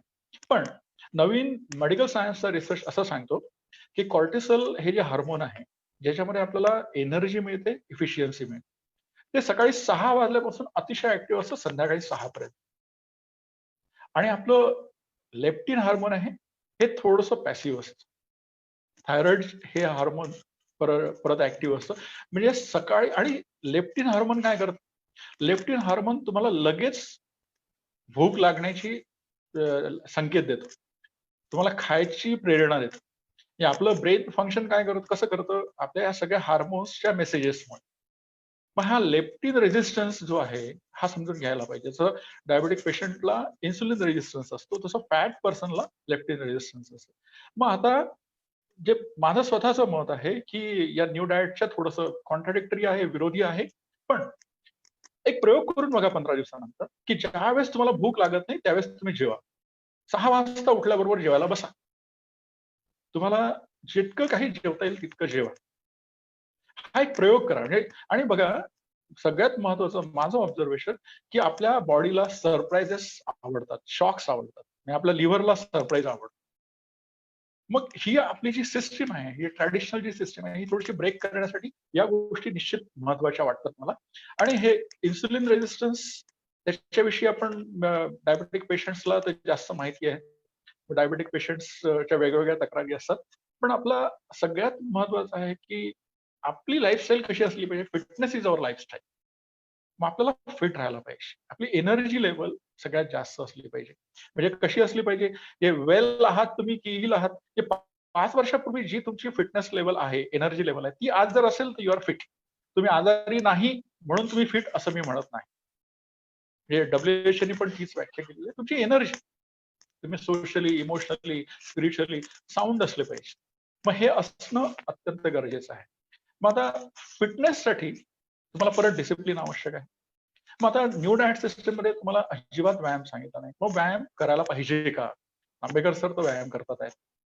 मग व्यायाम तुम्हाला 168 तास आठवड्यातले आहेत. त्यातले 2.5 तास तुम्ही काढा. तुम्हाला रोज जर 30 मिनिटं जमत नाही तर आठवड्यात संडेला तुम्ही ट्रेकिंग करा, काय करा. म्हणजे तुम्हाला बरेच उपाय आहेत व्यायाम करण्याचे. पण माझं स्वतःचं ऑब्झर्वेशन, रामदेव बाबा क्लेम करतात, सगळेच क्लेम करतात, सगळे तळवलकर जिमवाले करतात किंवा अंजली मुखर्जी करते, ज्योता दिवेकर करतात, असे सगळे क्लेम करतात. म्हणजे फिटनेससाठी फिटनेस फॅक्टरी नावाचे वेगवेगळे जिम आता यवतमाळतही आहेत. मग या जिम मध्ये तुम्ही जाऊ शकता. पण हा जो एक्सरसाइज आहे, एक्सरसाइज केल्यानंतर तुम्ही रोड व्हाल याची काही गॅरंटी नाही आहे. पण तुमचे मसल्स डेव्हलप होतील आणि तुमच्या कॅलरीज बर्न होतील. पण बऱ्याचदा काय होतं की तुम्ही कॅलरीज बर्न करताना थकता आणि जास्त खाता. आणि जास्त खाल्ल्यामुळे परत तुमचं जी काही लेवल आहे फॅटनेसची ती कायम राहते. माझं सगळ्यांना एक म्हणणं आहे की आज म्हणजे मी पहिला एक प्रश्न विचारला, दुसरा प्रश्न विचारतो तुम्हाला की तुमचं आजचं वजन किती आहे? तुमचे आजचे मेजरमेंट्स काय आहेत? मग हे मेजरमेंट्स तुम्हाला माहिती असणं आवश्यक आहे. कारण बरेचदा काय होतं की जेव्हा आपण हा आता जर्नी तुम्ही सुरू कराल ना, तर तुमच्याजवळ वेईंग मशीन असली पाहिजे, तुमच्याकडे टेप असली पाहिजे. कारण तो जो ग्राफ आहे, हा ग्राफ काही दिवस तुमचं वजन किलोमध्ये कमी होतं, काही इंचेसमध्ये तो लॉस झालेला असतो. मग तुम्हाला तो नोटीस करता आला पाहिजे, नाही तर उगाच नर्वस, अरे मला काहीच फायदा होत नाही, 8 दिवस झाले माझं वजन तसंच आहे. तर ते 4 दिवसात कमी झालेलं असतं, 6 दिवसात परत थोडंसं वाढलेलं असतं, पण इंचेस लॉस त्यावेळेस सुरू झालेला असतो. कारण बॉडीमध्ये ही जी प्रोसेस आहे, ही प्रोसेस थोडी कॉम्प्लिकेटेड आहे. म्हणजे हे जर डॉक्टरांना किंवा सगळ्या सायंटिस्टला जर अगदी एक्झॅक्ट कळलं असतं, तर तसंच पॅरासिटामॉल द्या, तुमचा ताप उतरेल असं सांगितलं असतं. इतकं सोपं नाही आहे. हे कॉम्प्लिकेटेड आहे की कधी वेट कमी होतं, कधी इंचेस कमी होतं. त्यामुळे तुम्हाला पहिल्यांदा तुमचं वेट माहिती पाहिजे, नंतर तुमचे इंचेस माहिती पाहिजे. ते सगळं लिहून असले पाहिजे. आणि तो जो ग्राफ आहे, हा फ्लक्च्युएट होतो हे पण तुमच्या लक्षात आलं असेल. मग आता प्रश्न असा आहे की खाण्याच्या बाबतीत सरांनी जे सांगितलं की 16 तास. 16 तासाला इंटरमिटंट फास्टिंग म्हणतात. आणि इंटरमिटंट फास्टिंग आपल्याकडे उपवासाचं महत्व नवीन काहीच नाहीये. आम्ही पण आता काही तुम्हाला नवीन सांगत नाहीये, पण हे फक्त इम्प्लिमेंट कसं करायचं. मग चतुर्थीचा उपवास किंवा रमजान महिन्यातले उपवास किंवा नवरात्रातले उपवास याच्यापेक्षा हे खूप सोपं आहे. 16 तासाचा उपवास करायचा आणि तुम्हाला ज्यावेळेस असं क्रेव्हिंग झालं की मला खायला पाहिजे, मला भूक लागली, तुम्ही पाणी प्या, तुम्ही मीठ पाणी प्या, तुम्ही लिंबू पाणी प्या, तुमची भूक चालली जाईल. कारण मनाला थोडासा आधार हवा असतो. आणि मी एक यवतमाळला अंधविद्यालय आहे, तर त्या विद्यालयात गेलो होतो आणि तिथे बघितलं मी की तिथे जवळपास 25 विद्यार्थी होते आणि त्या विद्यार्थ्यांना जेवायला ते बसले होते आणि त्यांची ऑर्डर होती त्या वॉर्डनची की सगळ्यांना 2 ग्लास पाणी प्यायचं. तर मला नंतर ते कळलं किंवा ते 2 ग्लास पाणी पिल्यामुळे ते कमी जेवतील असं त्यांचं एक ऑब्झर्वेशन होतं आणि त्यांना किराणा कमी लागेल होता. पण मला तो भाग सोडा की ती चांगली प्रॅक्टिस आहे की वाईट प्रॅक्टिस आहे. पण तुम्ही जर पाणी पिऊन जेवायला सुरुवात केली तर ते तुमचा जठराग्नी वगैरे सगळ्या गोष्टी गौण आहेत. आपल्याला पहिल्यांदा तुमचा इंटेक कमी करायचा आहे. तुम्हाला कमीत कमी फूड आणि त्याच्यामध्ये एक काम करा की न्यू डाएट सिस्टम मध्ये सांगितलं की 70% तुमच्या भाज्या असल्या पाहिजे. आता 3 प्रकारचं फूड असतं. एक कार्बोहायड्रेट्स असतं, एक प्रोटीन फूड असतं आणि तिसरं फॅट असतं. तर तुम्हाला कार्बोहायड्रेट्स कशात आहे हे माहिती आहे, प्रोटीन कशात आहे, सगळ्या डाळीमध्ये प्रोटीन आहे आणि फॅट कशात आहे ते पण माहिती आहे. ते तुम्ही बटर, तूप वगैरे हे सगळे जे तेल वगैरे हे सगळे फॅटी फूड आहे. मग आता तुम्हाला जर वजन कमी करायचं आहे तर कार्बोहायड्रेट्स तुमचे कमी झाले पाहिजे. मग तुम्हाला आंध्रमध्ये सांगतात की तुम्ही भात खाऊ नका, इकडे सांगतात की पोळ्या खाऊ नका. मग आता पोळ्यांमध्ये पण कार्बोहायड्रेट्स आहेत आणि भातामध्ये पण कार्बोहायड्रेट्स. तर हे दोन्ही आपल्याला बंद केलं तर निश्चित फायदा होऊ शकतो. पण हे जर दोन्ही बंद केलं तर खायचं काय असा प्रश्न पडू शकतो. पण त्याच्यासाठी सजेशन असं आहे की जी कणिक असते त्या कणकीमध्ये जर तुम्ही बीटरूट्स टाकले, मेथी टाकली, पालक टाकले, म्हणजे जास्तीत जास्त ते त्या ह्याच्यात जर मिक्स केलं तर हिरव्या, लाल वगैरे अशा भाज्या तुम्हाला दिसू शकेल. या ग्रीन ज्यूस मध्ये तुम्हाला टोमॅटो, गाजर हे पण टाकता येईल किंवा आपला भोपळा पण टाकता येईल, दुधी पण टाकता येईल. म्हणजे यांनी काय होईल, सगळ्या भाज्यांचा अर्क त्याच्यात येऊन जाईल आणि तुम्हाला ती डिटॉक्सिफिकेशन साठीच आवश्यक आहे. म्हणजे आपण बाकी सगळ्या गोष्टी जेव्हा करू तर सगळ्यात महत्वाचं आपल्याला जे फूड कसं असावं हे महत्वाचं आहे. मग आता प्रोटीन डाएट आहे, किटो डाएट आहे किंवा जीएम मोटर्स डाएट आहे, अंजली मुखर्जींचं डाएट आहे, रुजुता दिवेकरचं आहे. Rujuta Diwekar don't lose your mind, lose your weight नावाचं एक फेमस पुस्तकही आहे, तुम्ही वाचलं असेल कदाचित. त्याच्यामध्ये त्यांनी इतक्या पॉप्युलर गोष्टी दिल्या आहेत. म्हणजे मला रुजुता दिवेकरचं काही बऱ्याचदा असं शंका येते की लोकांना ज्या गोष्टी आवडतात त्या सगळ्या सांगितल्या. तुम्ही हे खा, ते खा, हे चालेल, ते चालेल, सीजनल फ्रुट्स खा, हे अगदी योग्य आहे. पण बाकी 2-2 तासांनी खाल्ल्यानंतर वजन कमी झालेलं आहे असं माझ्या पाहण्यात नाही. झिरो फिगर ते करीना कपूर काय कसं काय, म्हणजे आय डोंट बिलीव्ह दॅट. पण पॉप्युलॅरिटी जास्त आहे त्यांना. पण मला आमिर खानचं जास्त आवडतं की दंगल पूर्वी तरी सगळं म्हणजे वेट वाढवलेलं कमी केलेलं, म्हणजे हे सगळे तुम्ही बघा. तर याच्यात आमिर खानने पण हेच म्हटलंय की diet plays very important role. 70% diet आणि 30% एक्सरसाइज. पण आपण जे व्हिडिओ बघतो याच्या मसल्सचे व्हिडिओ बघतो. आपण जॉन अब्राहमचे किंवा आमिर खानचे किंवा आणखी जे काही आपले हिरोज आहेत हिंदी फिल्म मधले, ह्या सगळ्यांच्या मसल्स पाहून आपल्याला असं वाटतं की अरे टायगर श्रॉफ आहे, की यांच्यासारखी आपली बॉडी असली पाहिजे. किंवा योगी अरविंदांनी सांगितलं की माझ्या स्वप्नातला माणूस हा सुपर ह्युमन बिईंग असला पाहिजे, तो कमीत कमी 100 वर्ष जगला पाहिजे. आणि पॉंडिचेरीच्या जवळ ऑरोविला नावाचं एक गाव आहे, मी तिथे जाऊन आलो. तिथे सगळ्यांचं ऍव्हरेज एज 95+ आहे आणि त्यांची लाईफस्टाईल पूर्ण इंडिपेंडंट आहे. ते बाहेरून काहीच वस्तू आणत नाही, सगळं नॅचरल. ते विनोबा भावेंनी पण हा वर्ध्याच्या बाजूला सेवाग्राम आश्रम आहे, तिथे हा प्रयोग केला होता. मग आपल्याला जे असं पूर्वी जायचं आहे का, काही धार्मिक संदर्भ, जे बायबलमध्ये पण असं म्हटलेलं आहे की तुमच्या जिभेमुळेच तुमचं जीवन आणि मृत्यू ठरत असतो, जिभेवर कंट्रोल करा, हे बायबलचं स्लोगन आहे. मग आपल्याला हे करणं शक्य आहे किंवा नाही असे अनेक प्रश्न पडू शकेल, पण असं वाटतं की हे सगळं पॉसिबल आहे. म्हणजे माझं वजन कमी झालं त्यामुळे मला असं वाटतं तुमचंही वजन कमी. आता दुसरा एक प्रश्न आहे की वजन कमी होतं तसं वाढवता येतं का? कारण माझं वजन 117 किलो, माझ्या मिसेसचं वजन 55 किलो, म्हणजे जवळपास अगदी 50% तिचं कमी होतं. तर आम्ही डॉक्टरकडे एकदा गेलो आणि डॉक्टरना विचारलं की व्हॉट शुड आय डू. मग त्यांनी सरळ सांगितलं हे करा, असं करा. म्हटलं ठीक आहे, आता तुम्ही हिच्यासाठी एखादं औषध द्या. म्हटलं की हिचं वजन वाढवा. हिच्या वजन वाढवण्यासाठी काय? तर हे हसले, म्हणे यांच्यासाठी काहीच नाही. पण मला नंतर जेसन फंगचं द डायबिटीस कोड नावाचं पुस्तक वाचलं आणि तरी सांगितलं की जे लोक रोड आहेत त्यांचं वजन निश्चित वाढू शकतं. इन्सुलिन दिल्याने त्यांचं वजन वाढू शकतं. हा एक भाग.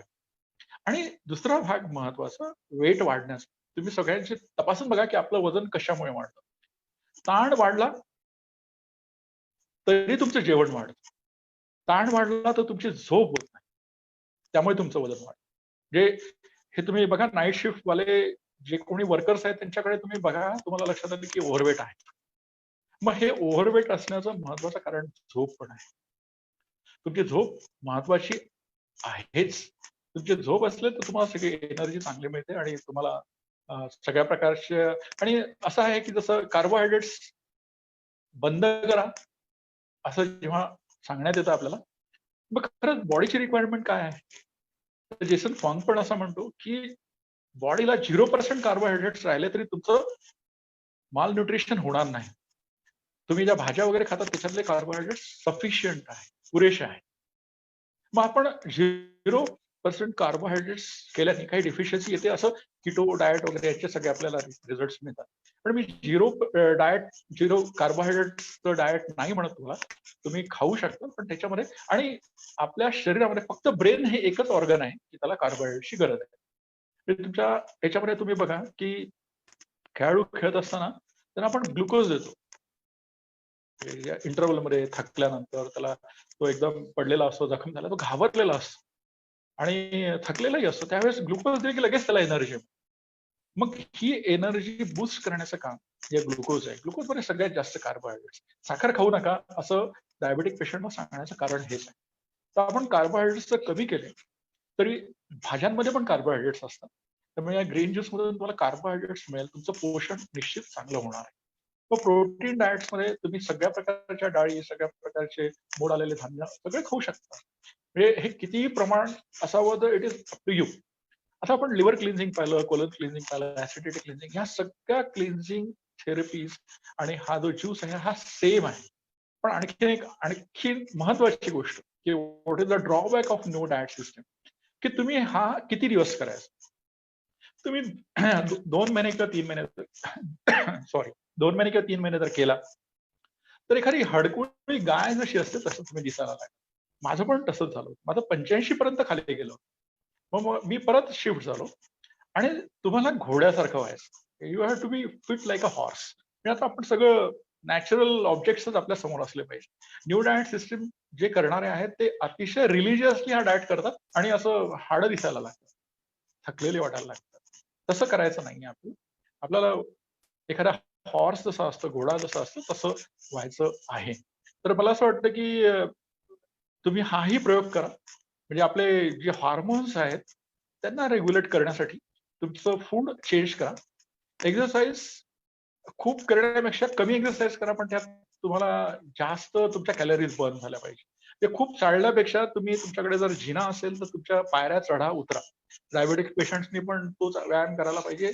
आम्ही पण तोच व्यायाम करायला पाहिजे. त्यांनी तुम्हाला थकवा कमी येईल, त्यांनी तुमचं जेवण कमी होईल.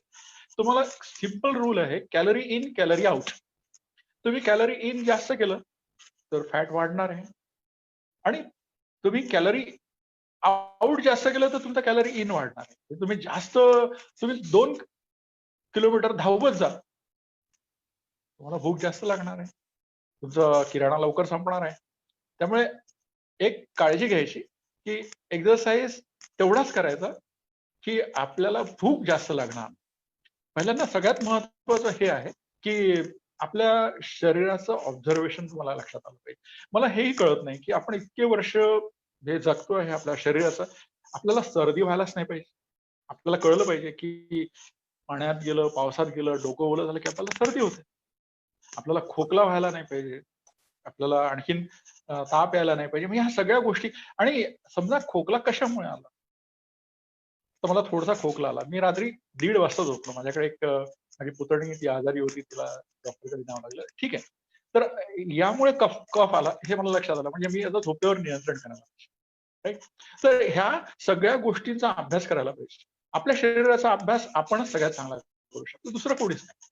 मग उपाय काय आहे आणि कशा पद्धतीने होऊ शकतात.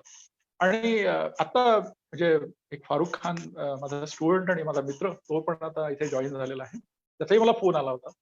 त्याचं 14 किलो वजन कमी झालं. आणि म्हटलं खूपच छान गोष्ट आहे.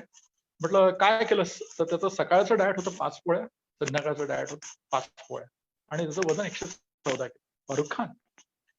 म्हटलं तू काय केलंस, तर त्यांनी सांगितलं की बा मी 2-2 पोळ्या घ्यायला सुरुवात केली. म्हटलं हे चुकीचं केलंस. तर नाही सर म्हणे, माझं 14 किलो वजन कमी झालं. म्हटलं ठीक आहे, पण तुला काय ड्रॉबॅक काही लक्षात आला का म्हटलं. तर तो हो म्हणाला. आणि त्यांनी सांगितलं की माझी शुगर 385 आहे. तो माझा स्टुडंट आहे आणि आता जॉईन झालेला आहे. म्हणजे तो कदाचित तुम्ही कन्फर्म करू शकाल. ते म्हटलं हे तुझी शुगर लेवल 385 झाली, याच्याकडे तू काही लक्ष देऊन नाही राहिलास, तुझं डाएट चेंज कर. तुझं 14 किलो वजन कमी झालं तर it is not a good news. You should be free from medicine. मी तुम्हाला माझी गोष्ट सांगते की मला 20 वर्षापासून मी बीपीची गोळी घेत होतो, पण नाव I am free from medicine. मी कोणतीच गोळी घेत नाही, आणि मला असं वाटतं की सगळेच मेडिसिन फ्री व्हावं.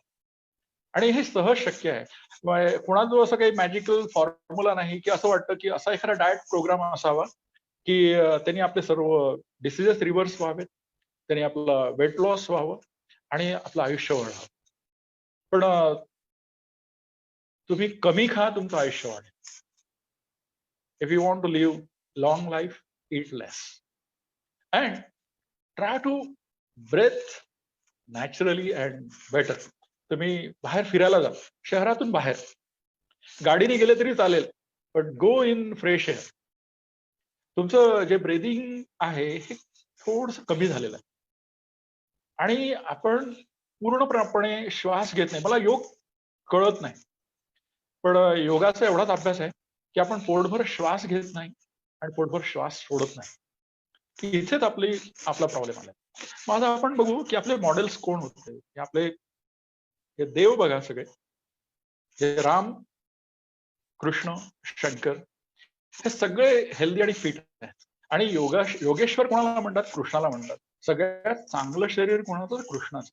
पण माझा आवडता देव गणपती आहे, आणि ही इज व्हेरी फॅट.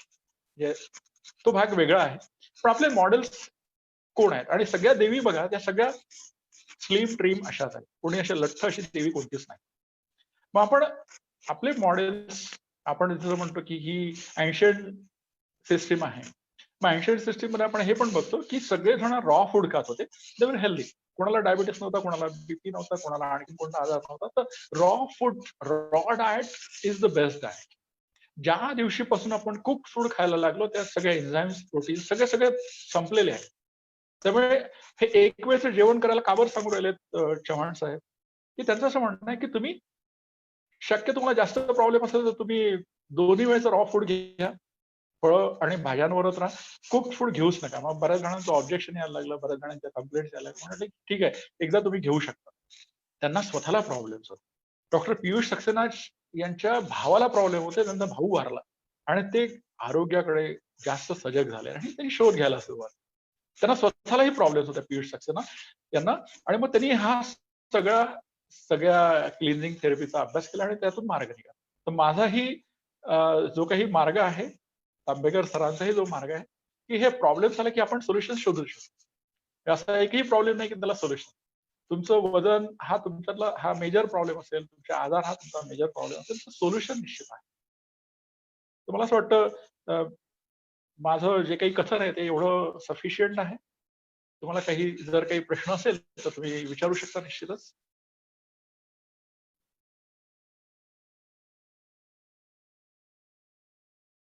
अच्छा, याच्यामध्ये एक नी पेन जर होत असेल तर कोणते एक्सरसाइज करायला पाहिजे, तर हा प्रश्न कोणाचा आहे मला माहिती नाही, पण जर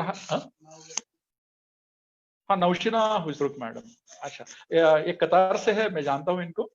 मैडम आप एक काम कीजिए कि आपका वेट कम कीजिए तो आपका नी पेन कम हो जाए। नी पेन का रीजन यही है कि आपका वेट ज्यादा हो गया है, आपकी बॉडी बेयर नहीं कर रही है। दीज आर द अलार्म्स, ये सिग्नल्स है। अब ये सिग्नल्स है तो आप एक्सरसाइज किस तरह से करना चाहते हो, तो आप पानी से चालू कर दो। ड्रिंक मैक्सिमम वाटर, और if possible go for swimming if it is allowed, if it is possible। और आप कोई भी एक्सरसाइज के कोई भी मूवमेंट्स करो। मैं आपको योगा नहीं बोल रहा हूँ, मैं आपको टिपिकल कोई फिजिकल एक्सरसाइज नहीं बोल रहा। आप सिर्फ हाथ पैर हिलाओ, आपके कैलोरीज बर्न हो जाए। आप जो भी मूवमेंट करोगे उससे आपका वेट कम हो जाएगा। लेकिन movement is secondary, primary is your diet। go for natural food, stop any packed food, stop any cooked food, that is the best thing what I say। New diet plan बताया ऐसा कहा है, तो new diet plan का मैंने तो explain KIA है और video भी ग्रुप में है। फिर से एक बार शॉर्ट में बताता हूँ कि जो भी डिटॉक्सिफिकेशन करने का है अपने को, उसके लिए जूस लेने का है, तो उसमें सभी हरी सब्जियां आप मिक्स कर सकते हैं, उसमें पानी डाल सकते हैं, वो फिल्टर कर सकते हैं, उसमें टोमेटो, गाजर या स्पिनच वगैरह ये सब डाल सकते हैं आप। तो उसका वीडियो देखने के बाद आपको आइडिया आ जाएगी।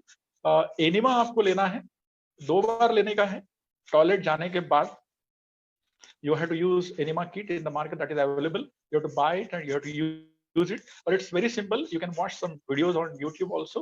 आप कमोड पे बैठ के भी आप इसका यूज कर सकते हैं। और बाकी ये न्यू डाइट सिस्टम में सर ने बताया था कि स्टॉप ड्रिंकिंग मिल्क छोड़ दो, स्वीट छोड़ दो, और सॉल्ट चेंज करो। जैसा पीयूष सक्सेना सर ने एप्सम सॉल्ट के बारे में बोला, तो अभी ये सिंधो नमक है, ये दिस इज कॉल्ड रॉक सॉल्ट। और हम जो खाते हैं टाटा का आयोडाइज फ्री फ्लोइंग, वो सी सॉल्ट है। तो सी सॉल्ट और रॉक सॉल्ट में जो डिफरेंस है, तो थोड़ा जो सॉल्ट में चेंज करने से भी आपको बहुत सा रिलीफ मिल जाएगा। और it is very good for BP patients, आपका बीपी बहुत नॉर्मल जल्दी से हो जाएगा।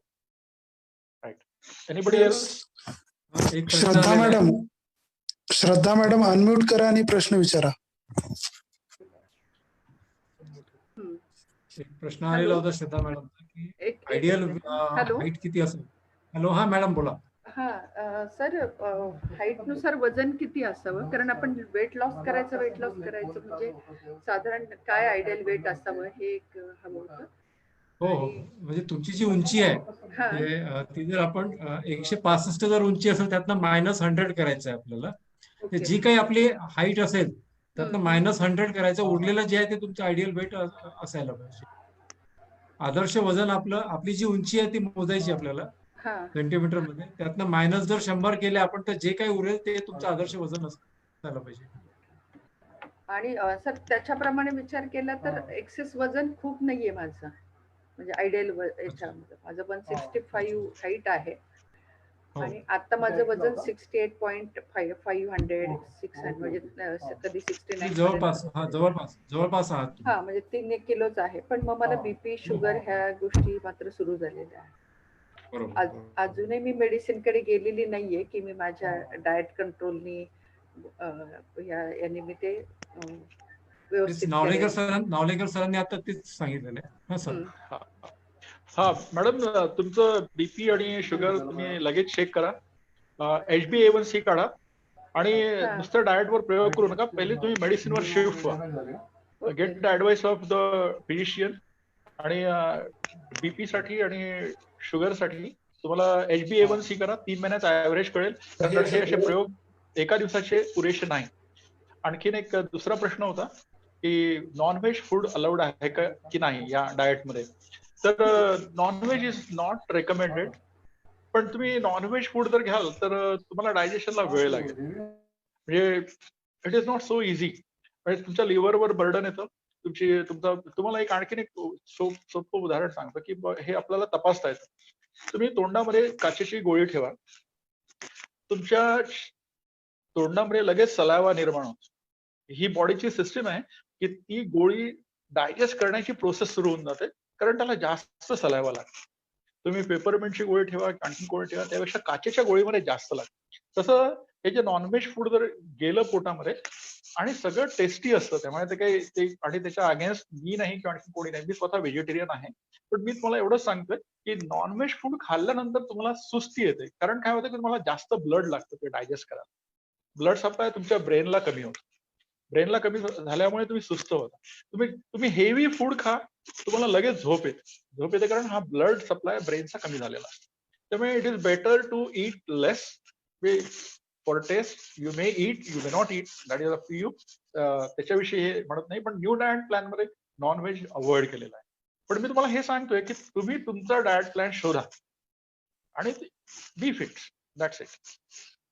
अजून कोणाचा काही प्रश्न आहे? एक प्रश्न होता, रात्री शांत झोप लागण्यासाठी काय करावे? हा, तर हा माझा प्रश्न सक्सेनाय सरांना होता. तर आवाज सर, आवाज येत नाहीये तुमचा.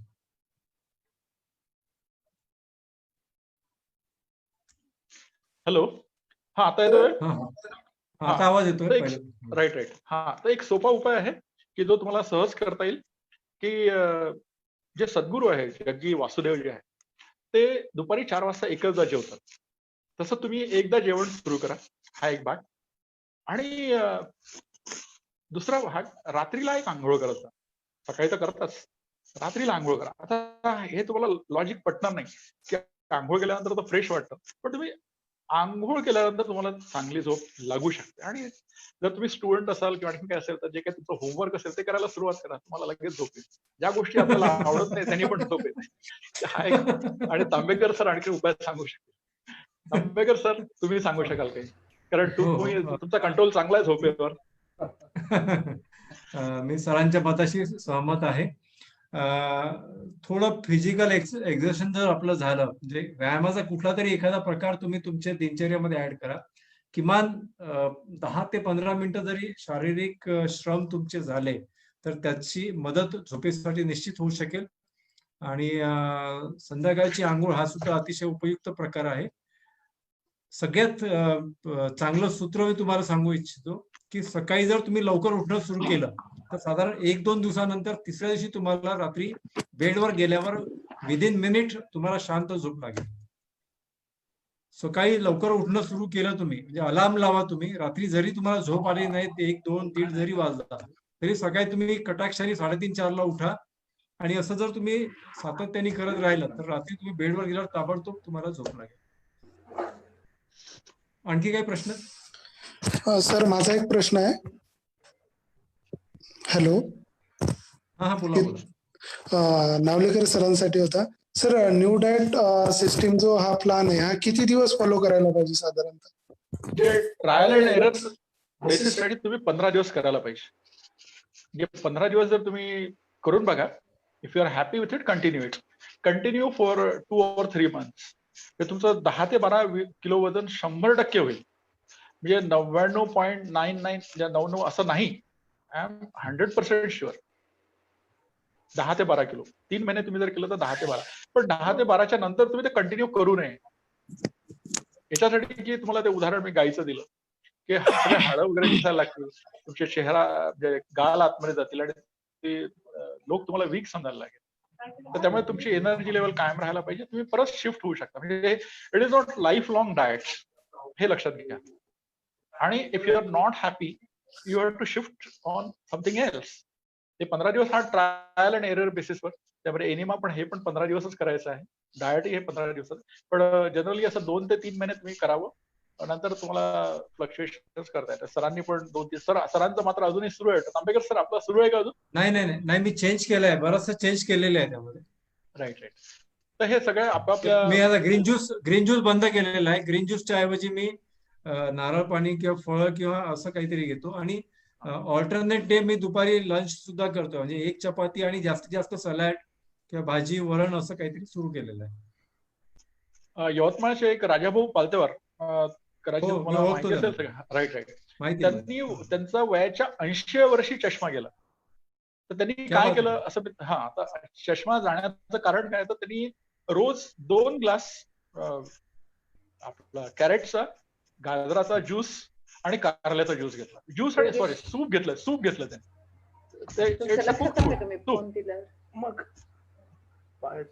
2 ग्लास रोज ते सूप घ्यायचे, गाजर आणि कारल्याचा. तर त्यांनी मला न्यूजपेपर वाचून दाखवलं, वय वर्ष 80, विदाउट ग्लासेस. म्हणजे हा पण एक त्यांना, म्हणजे हे मला खूपच अप्रिशिएट करण्यासारखं वाटतं. म्हणजे असे काही बदल होऊ शकतात, करता येऊ शकतात. म्हणजे आपल्या जवळचे सगळे उदाहरण आपण घेऊन त्याच्यावर शिकू शकतो. तर आता मग तुमचं अजून काय डाएट आहे सर, तांबेकर सर? सकाळी मी आता पालक ज्यूसच्या ऐवजी नारळ पाणी प्रिपेअर करतो. म्हणजे सुरुवात मी नारळ पाण्याने करतो. अगदी रोज नारळ पाणी असतं. त्यानंतर मोड आलेली मटकी किंवा कुठलं तरी रॉ फॉर्म मध्ये असं एक दिवस, आणि दुसऱ्या दिवशी एक किंवा 2 भाकरीला मी प्राधान्य देतो. एक भाकरी किंवा फुलके 1-2, आणि त्यासोबत सलाड, आणि सोबतच वरण किंवा कुठली तरी भाजी ही असते. त्यानंतर संध्याकाळी मी पेंट खजूर ज्याला म्हणतो आपण, असे 3-4 पेंट खजूर आवर्जून मी खात असतो रोज. त्याने मला खूप चांगला सपोर्ट होतो. आणि रात्रीच्या वेळी मग 70% भाज्या आणि 30% अशा प्रमाणे खिचडी किंवा जे काही उपलब्ध असेल अशा प्रकारचं. पण संध्याकाळचं जेवण हे लेट नसावं, शक्य तितक्या लवकर 6, 6:30, 7 पर्यंत व्हावं. मॅक्सिमम 7:30-8. अच्छा, ओके, राईट. एक प्रश्न होता सर, इनिमा किती दिवस घ्यावा, श्रद्धा मॅडमचा प्रश्न होता. आणि माझा एक 15 लागून दिवस. सर माझा एक लागून प्रश्न होता की हा प्लॅन किती दिवस करायला पाहिजे न्यू डाएट सिस्टीमचा. आणि दुसरी गोष्ट, हा जर बंद केला तर पुन्हा आपलं वजन आहे त्याच कंडिशनला येतं पुन्हा, मग काय करायचं त्याच्यासाठी? मी तुम्हाला क्लिअर करू इच्छितो की एनिमा आपण 15 दिवस घ्यायला पाहिजे, आणि त्यानंतर मग तुम्ही 3 दिवसातून एकदा, आणि नंतर मग वीकली, आणि नंतर मंथली, अशा प्रकारे एनिमा तुम्ही घ्यायला पाहिजे, पहिली गोष्ट. दुसरी गोष्ट की मी स्वतः हा डाएट प्लॅन फॉलो केला, वेट रिड्यूस केलं. आणि तुमचं जे म्हणणं आहे की जैसे थे होईल, तर जैसे थे केव्हा होणार आहे की जर परत तुम्ही जुनी आहार पद्धती जर तुम्ही स्टार्ट केली, जे दोन्ही वेळ सकाळचा नाश्ता, जेवण, परत 4 वाजता काहीतरी खाणे, आणि परत रात्रीचं हेवी जेवण, तर परत तुम्ही जैसे थे व्हाल. पण मी सांगितल्याप्रमाणे जर तुम्ही कमी खा, आवश्यक भूक लागल्यावरच खा, आणि खाण्याच्या वेळा थोड्याशा पाळण्याचा प्रयत्न करा. रात्रीचं लवकर खा, भाज्यांचं प्रमाण त्यात जास्त असू द्या. असं जर तुम्ही केलं, म्हणजे आता मला जवळजवळ वर्ष होईल पुढच्या महिन्यामध्ये, पण मी मेंटेन आहे अगदी. म्हणजे एक अर्धा किलो जर सोडला कमी जास्त, तर त्या पलीकडे जाऊन काही वाढलं पण नाही आणि रिड्यूस पण झालं नाही. तांबेकर सर, एखादा बिफोर आफ्टरचा फोटो असेल तर दाखवा, सगळ्यांना विश्वास नाही बसणार. आता नावलेकर सर आहे का आपल्याकडे? आहे. व्हिडिओमध्ये सरांचाही आहे आणि तांबेकर सरांचाही आहे, दोघांचे आहे. प्लीज शक्य असेल तर शो करा. Okay sir, okay.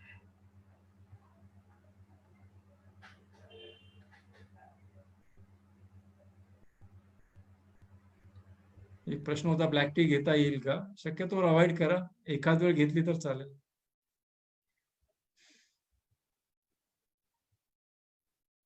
आता एक प्रश्न होता की वजन नीट असेल तर डाएट कोणता घ्यावा. तर वजन नीट आहे तर मग काही प्रश्न नाही, फक्त तुमची एनर्जी लेवल बघा. मग जसं आता नारळ पाणी वगैरे अशा पद्धतीने नॅचरल जे काही फूड घेता येईल जास्तीत जास्त, तर ते घेण्याचा प्रयत्न करा. That is sufficient. आणखी मला एक सांगायचं होतं की ॲटोफॅगी ज्याला आपण म्हणतो, तर हा प्रकार म्हणजे याच्यावर रिसर्च झाला. मेडिसिन मधलं 2016चं जॅपनीज सायंटिस्टला अवॉर्ड मिळाला. तर त्यांनी हे सांगितलं की ज्यावेळेस तुम्ही उपाशी असता त्यावेळेस तुमच्या ज्या डेड सेल्स आहेत, जे कॅन्सर सारख्या सेल्स आहेत, ही बॉडीज डिस्ट्रॉय करायला लागते. तुमच्या पोटामध्ये अन्न नसतं आणि त्यावेळेस आपली बॉडी त्या पद्धतीने रिॲक्ट करायला लागते. आणि हा शोध एक क्रांतिकारक ठरला. म्हणजे नोबेल प्राइज मिळण्या इतपत जी क्षमता होती त्या रिसर्चमध्ये होती.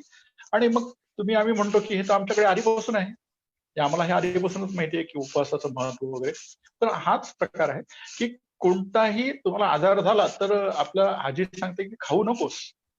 म्हणजे आपल्याकडे हे उपाय आपण करतोच की आजारी पडलो की एक तर आपल्या तापाला तर आपली टेस्ट जाते, टेस्ट आपल्या ज्या टेस्ट बर्ड्स असतात त्या थोड्याशा ऍक्टिव्ह नसतात, त्यामुळे आपल्याला चव नसते, हा भाग वेगळा. पण आपल्याला खायला पण नाही पाहिजे. जर तुम्हाला एखादा आजार झाला तर तुम्ही उपवास करायला हरकत नाही. ज्यांना कोणाला छोटे मोठे आजार असेल त्यांनी उपवास करा, तर तुम्हाला निश्चित फायदा होऊ शकतो. 16 तास उपवास किती दिवस करा त्यामुळे वजन कमी होईल का? तर निश्चितच तुमचं एक वेळचं जेवण जे कुक फूड आहे ते स्किप झाल्यामुळे डेफिनेटली तुमचं वजन कमी होईल. मी तुम्हाला सांगितलं की तुम्ही 3 महिने करा, 10 किलो तुम्ही अश्युरन्स देतो. तुम्हाला युट्यूबवर वगैरे भरपूर व्हिडिओ दिसतील, भरपूर अश्युरन्स दिसतील, पण अश्युरन्स म्हणजे क्लेम नसतो. जसं पियुष सक्सेना सरांनी सांगितलं की तुम्ही लिव्हर क्लिन्झिंग करा, 6 महिन्यामध्ये तुम्हाला हार्ट अटॅक येणार नाही, हार्ट पेशंटलाही येणार नाही. त्यांनी बुकमध्ये पण दिलेलं आहे, व्हिडिओमध्ये पण सांगितलंय, इंटरव्ह्यूमध्ये पण सांगितलं. तसंच that logic is very simple. तुमचा इंटेक कमी होऊन जातो. जेवढा इंटेक कमी आहे त्यामुळे तुमचं वजन नॅचरली कमी होणार आहे.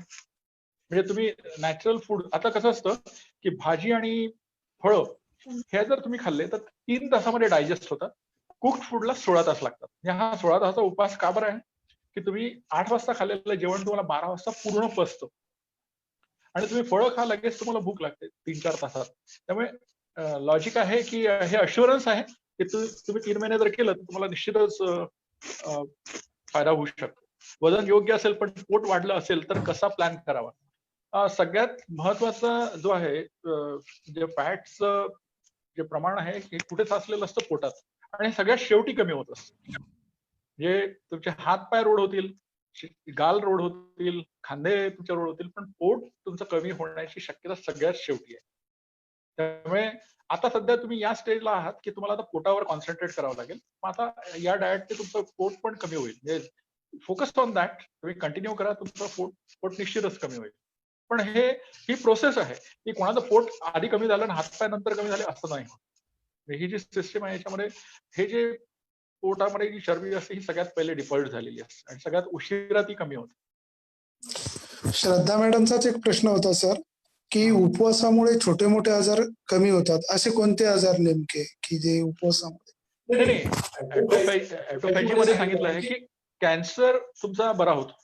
कॅन्सरचे जे सेल्स आहेत हे पण नष्ट होतात. आता तुम्ही कॅन्सर बरा होतो एवढा प्रकारचा त्यांचा रिसर्च, म्हणजे कॅन्सर हे सगळ्यात मोठं उदाहरण आहे. कॅन्सरचे जे काही जर्म्स आहेत, ज्या काही बॅड सेल्स आहेत, डेड सेल्स आहेत, सगळ्यात वाईट समजलं जातं. म्हणजे त्याला ते म्हणजे त्याची ट्रीटमेंट पण तुम्हाला सगळ्यांना माहिती आहे. मग छोटे मोठे आजार आता सहज बरे होतात. म्हणजे बऱ्याचशा ठिकाणी तुम्ही म्हणजे औषधं न घेताही बरे होऊ शकता. असं सर्वसामान्य आपल्याकडलं जे आपण जे काही बटव्यातले औषधं म्हणून आजींनी सांगितलेले, वडिलांनी, आई वडिलांनी सांगितलेले हे जे नुसके म्हणतो आपण, तर तशा प्रकारचं आहे. छोटे कोणतेही आजार तुम्हाला या पद्धतीने बरे होऊ शकतात. आणि माझं एक आणखी एक म्हणणं आहे की दीक्षित डाएट हा जो प्लॅन आहे त्यांनी जे सांगितलंय, जिचकारांनी जे सांगितलं ते दीक्षितांनी सांगितलं आणि ते योग्य आहे, असं चुकीचं नाहीये. पण त्यांनी एकच गोष्ट सांगितली की तुम्ही ब्रेकफास्ट स्किप करा आणि तुमचं दुपारचं जेवण घ्या, रात्रीचं जेवण घ्या, 55 मिनिटं घ्या, बाकी काही घेऊ नका. चहा बंद करायला त्यांनी पण सांगितलं. पण माझं म्हणणं आहे की त्यांनी तुमचा डायबिटीस बरा नाही होणार, कंट्रोल बरा होण्यासाठी बरेचसे वेगळे उपाय करावे लागतात. त्यामुळे तुमचा इंटेक कमी करण्यासाठी आणि तो आता असं उपवासाचा भाग जो आहे, जेसन फंग हे नाव तुम्ही लक्षात ठेवा. याला 1-2 वर्षात डेफिनेटली नोबेल प्राइज मिळणार आहे. हे जे माझ्याकडून निश्चित झालेला आहे. म्हणजे माझी तीव्र इच्छा आहे की त्याचा रिसर्च खूपच चांगला आहे. इतका विद्वान माणूस मी बघितला नाही. त्याचं पुस्तक वाचलं, एवढं लॉजिकल आहे, हे कोणाच्याच आयडियाज एवढ्या क्लिअर. म्हणजे त्यांनी खूपच स्पष्टपणे सांगितलेलं आहे की बा हे असंच आहे. म्हणजे तर त्यांनी उपासाचे चार्ट दिलेले आहेत. तुम्ही 12 तासाचा उपास सुरू करा, 16 तासाचा, 24 तासाचा, 36 तास. त्याच्याकडे आलेले ही इज अ नेफ्रोलॉजिस्ट. त्याच्याकडे पेशंट आलेले डायबिटीसनी किडनी फेल झालेले. मग त्यांना त्यांनी अशा पद्धतीने केलं की 36 तासाचे उपास सांगितले, 48 तासाचे उपास सांगितले. त्यांनी असं चार्ट तयार केलं, पुस्तकामध्ये एक्सप्लेन केलं.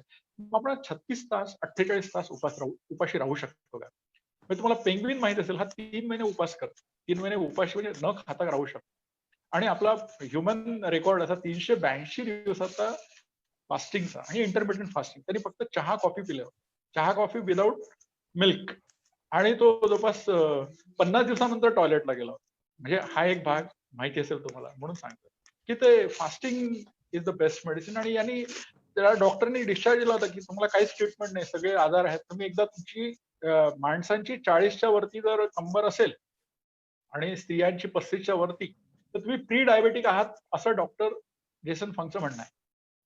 तुम्ही बीपी आणि तुमचं शुगर टेस्ट करा जर तुमच्या वेस्ट साईज बरोबर.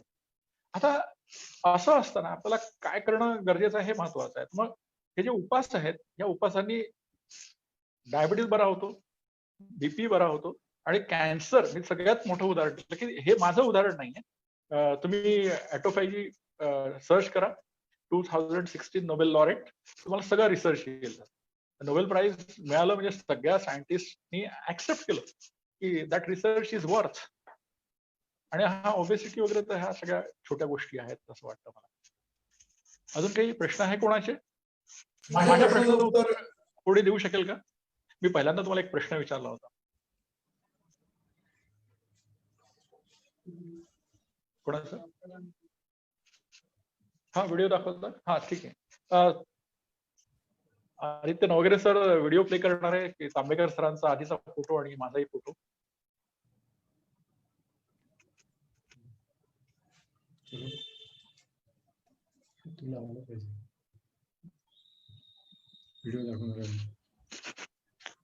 आवाज नाही आहे, आवाज करा. हे सेंधव मीठ आहे, मार्केटला खूप स्वस्त आहे ते. 4.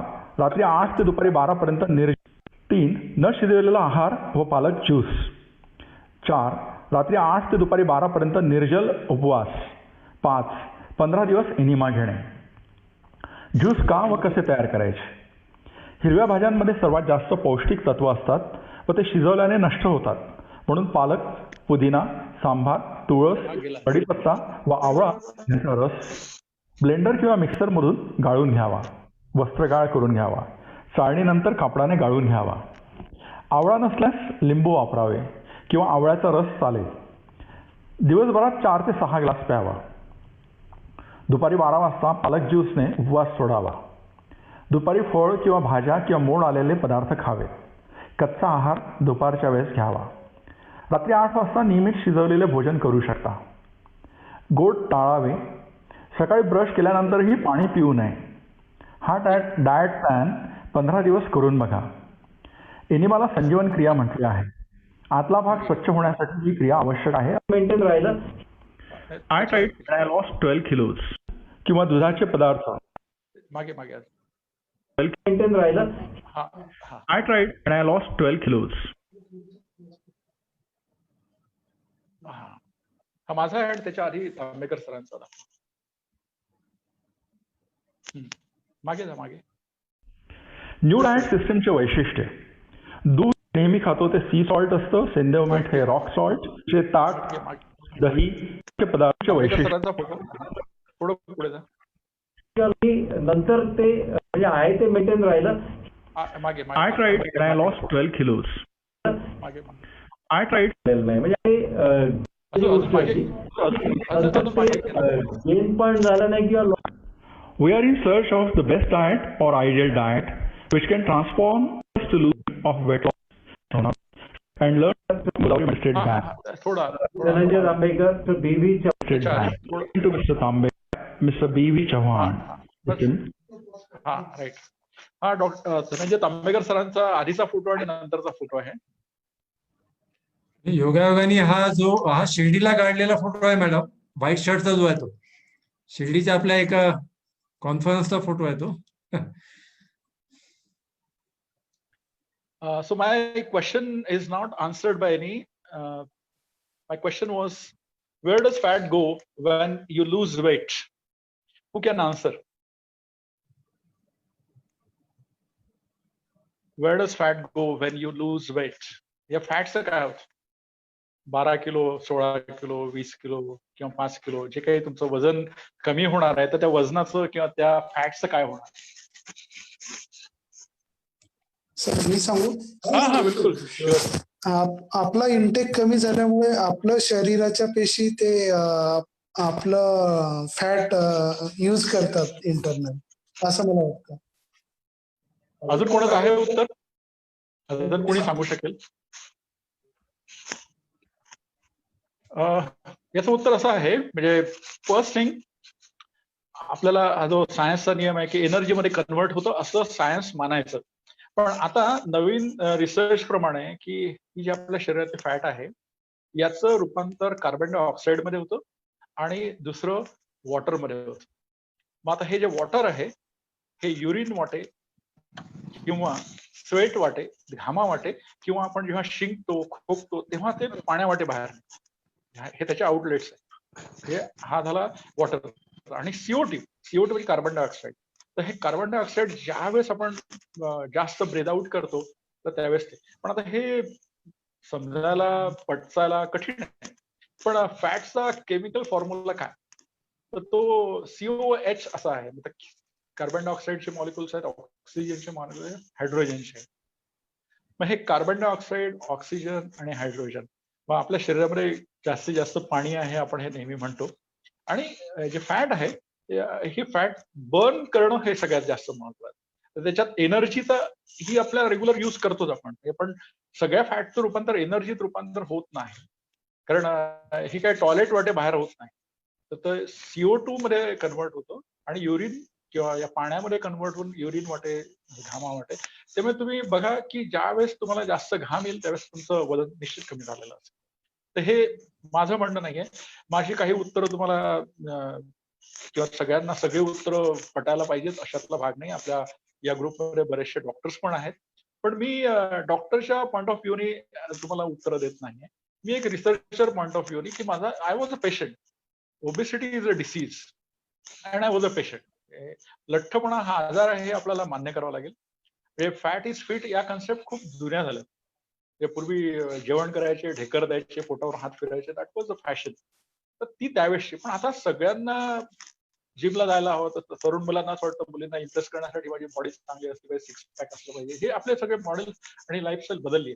तरुण पिढी जास्त सजग आहे, पण आपण जे मिडल एजेड आहोत 40, 50, 60च्या दरम्यानचे, यांना मात्र तेवढा अवेअरनेस नाहीये. हा जो वेबिनार आपण घेतोय हा त्यांच्यासाठी आहे. There are so many health related issues we can discuss, we can invite some experts and we can have such interaction. आणि उद्देश आपला हाच आहे. आणि मी आणि तांबेकर सर हे डायटिशियन म्हणून तुम्हाला सांगत नाही. आम्ही काय केलं, जे मी तांबेकर सरांना फॉलो केलं, मला बेनिफिट्स मिळाले. त्यामुळे तांबेकर सरांना म्हटलं होतं की सर तुम्ही आमच्या कॉलेजला या, आम्ही आपण एखादा कॉन्फरन्स घेऊ. तर ते शक्य झालं नाही. आज असा योग आला की आज एक चांगल्या प्रकारे जे एक इंटरॅक्शन होऊ शकलं. तर मला असं वाटतं आता सगळ्यांचे प्रश्न संपलेले आहेत. सगळ्या पार्टिसिपंट्सचे मनापासून मी आभार व्यक्त करतो. धनंजय तांबेकर सरांनी खूप वेळ दिला, त्या तांबेकर सरांचे मनपूर्वक आभार. आणि सरांना सगळं क्रेडिट जातं माझं रोड होण्यामध्ये, माझे सगळं फॅट घालवण्यामध्ये तांबेकर सरांचा सिंहाचा वाटा आहे, खूप प्रचंड मोठा वाटा आहे. तर आज मी तुम्हाला शुभेच्छा देतो की तुमचं ही वेट लॉस होईल. नुसतं वेट लॉस नाही तर तुम्ही फिट असले पाहिजे. हे आपलं title, recipe of weight loss and fitness. Weight loss झाल्यानंतर तुम्ही फिट असले पाहिजे. याचं कॉम्बिनेशन लक्षात घ्या की आपला फिटनेस महत्वाचा आहे. म्हणजे आपली एनर्जी लेवल हाय असली पाहिजे. सकाळी उठल्याबरोबर तुम्हाला जर असं वाटत असेल की माझी छान झोप झाली, that is good thing, you are fit. आणि तुम्ही कामं करण्यासाठी जर येस सर असं म्हणत असाल तर you are fit for that. तर हे साधारणतः अपेक्षित आहे. आणि सगळ्या पार्टिसिपंट्सचे मी आभार व्यक्त करतो महाविद्यालयाच्या वतीने. रहाटे सरांचे आभार, नवघरे सरांचे आभार. आणि या ग्रुपला इतका चांगला प्रतिसाद मिळाला की 257 पार्टिसिपंट जॉईन झाले होते. दुसरा ग्रुप केला आणि परत आता फेसबुकवर पण लाईव्ह आहे. अनेक जण याच्यात सहभागी झाले. त्या सगळ्यांचे आभार. धन्यवाद. Thank you Tambekar sir. Thank you very much. Thank you.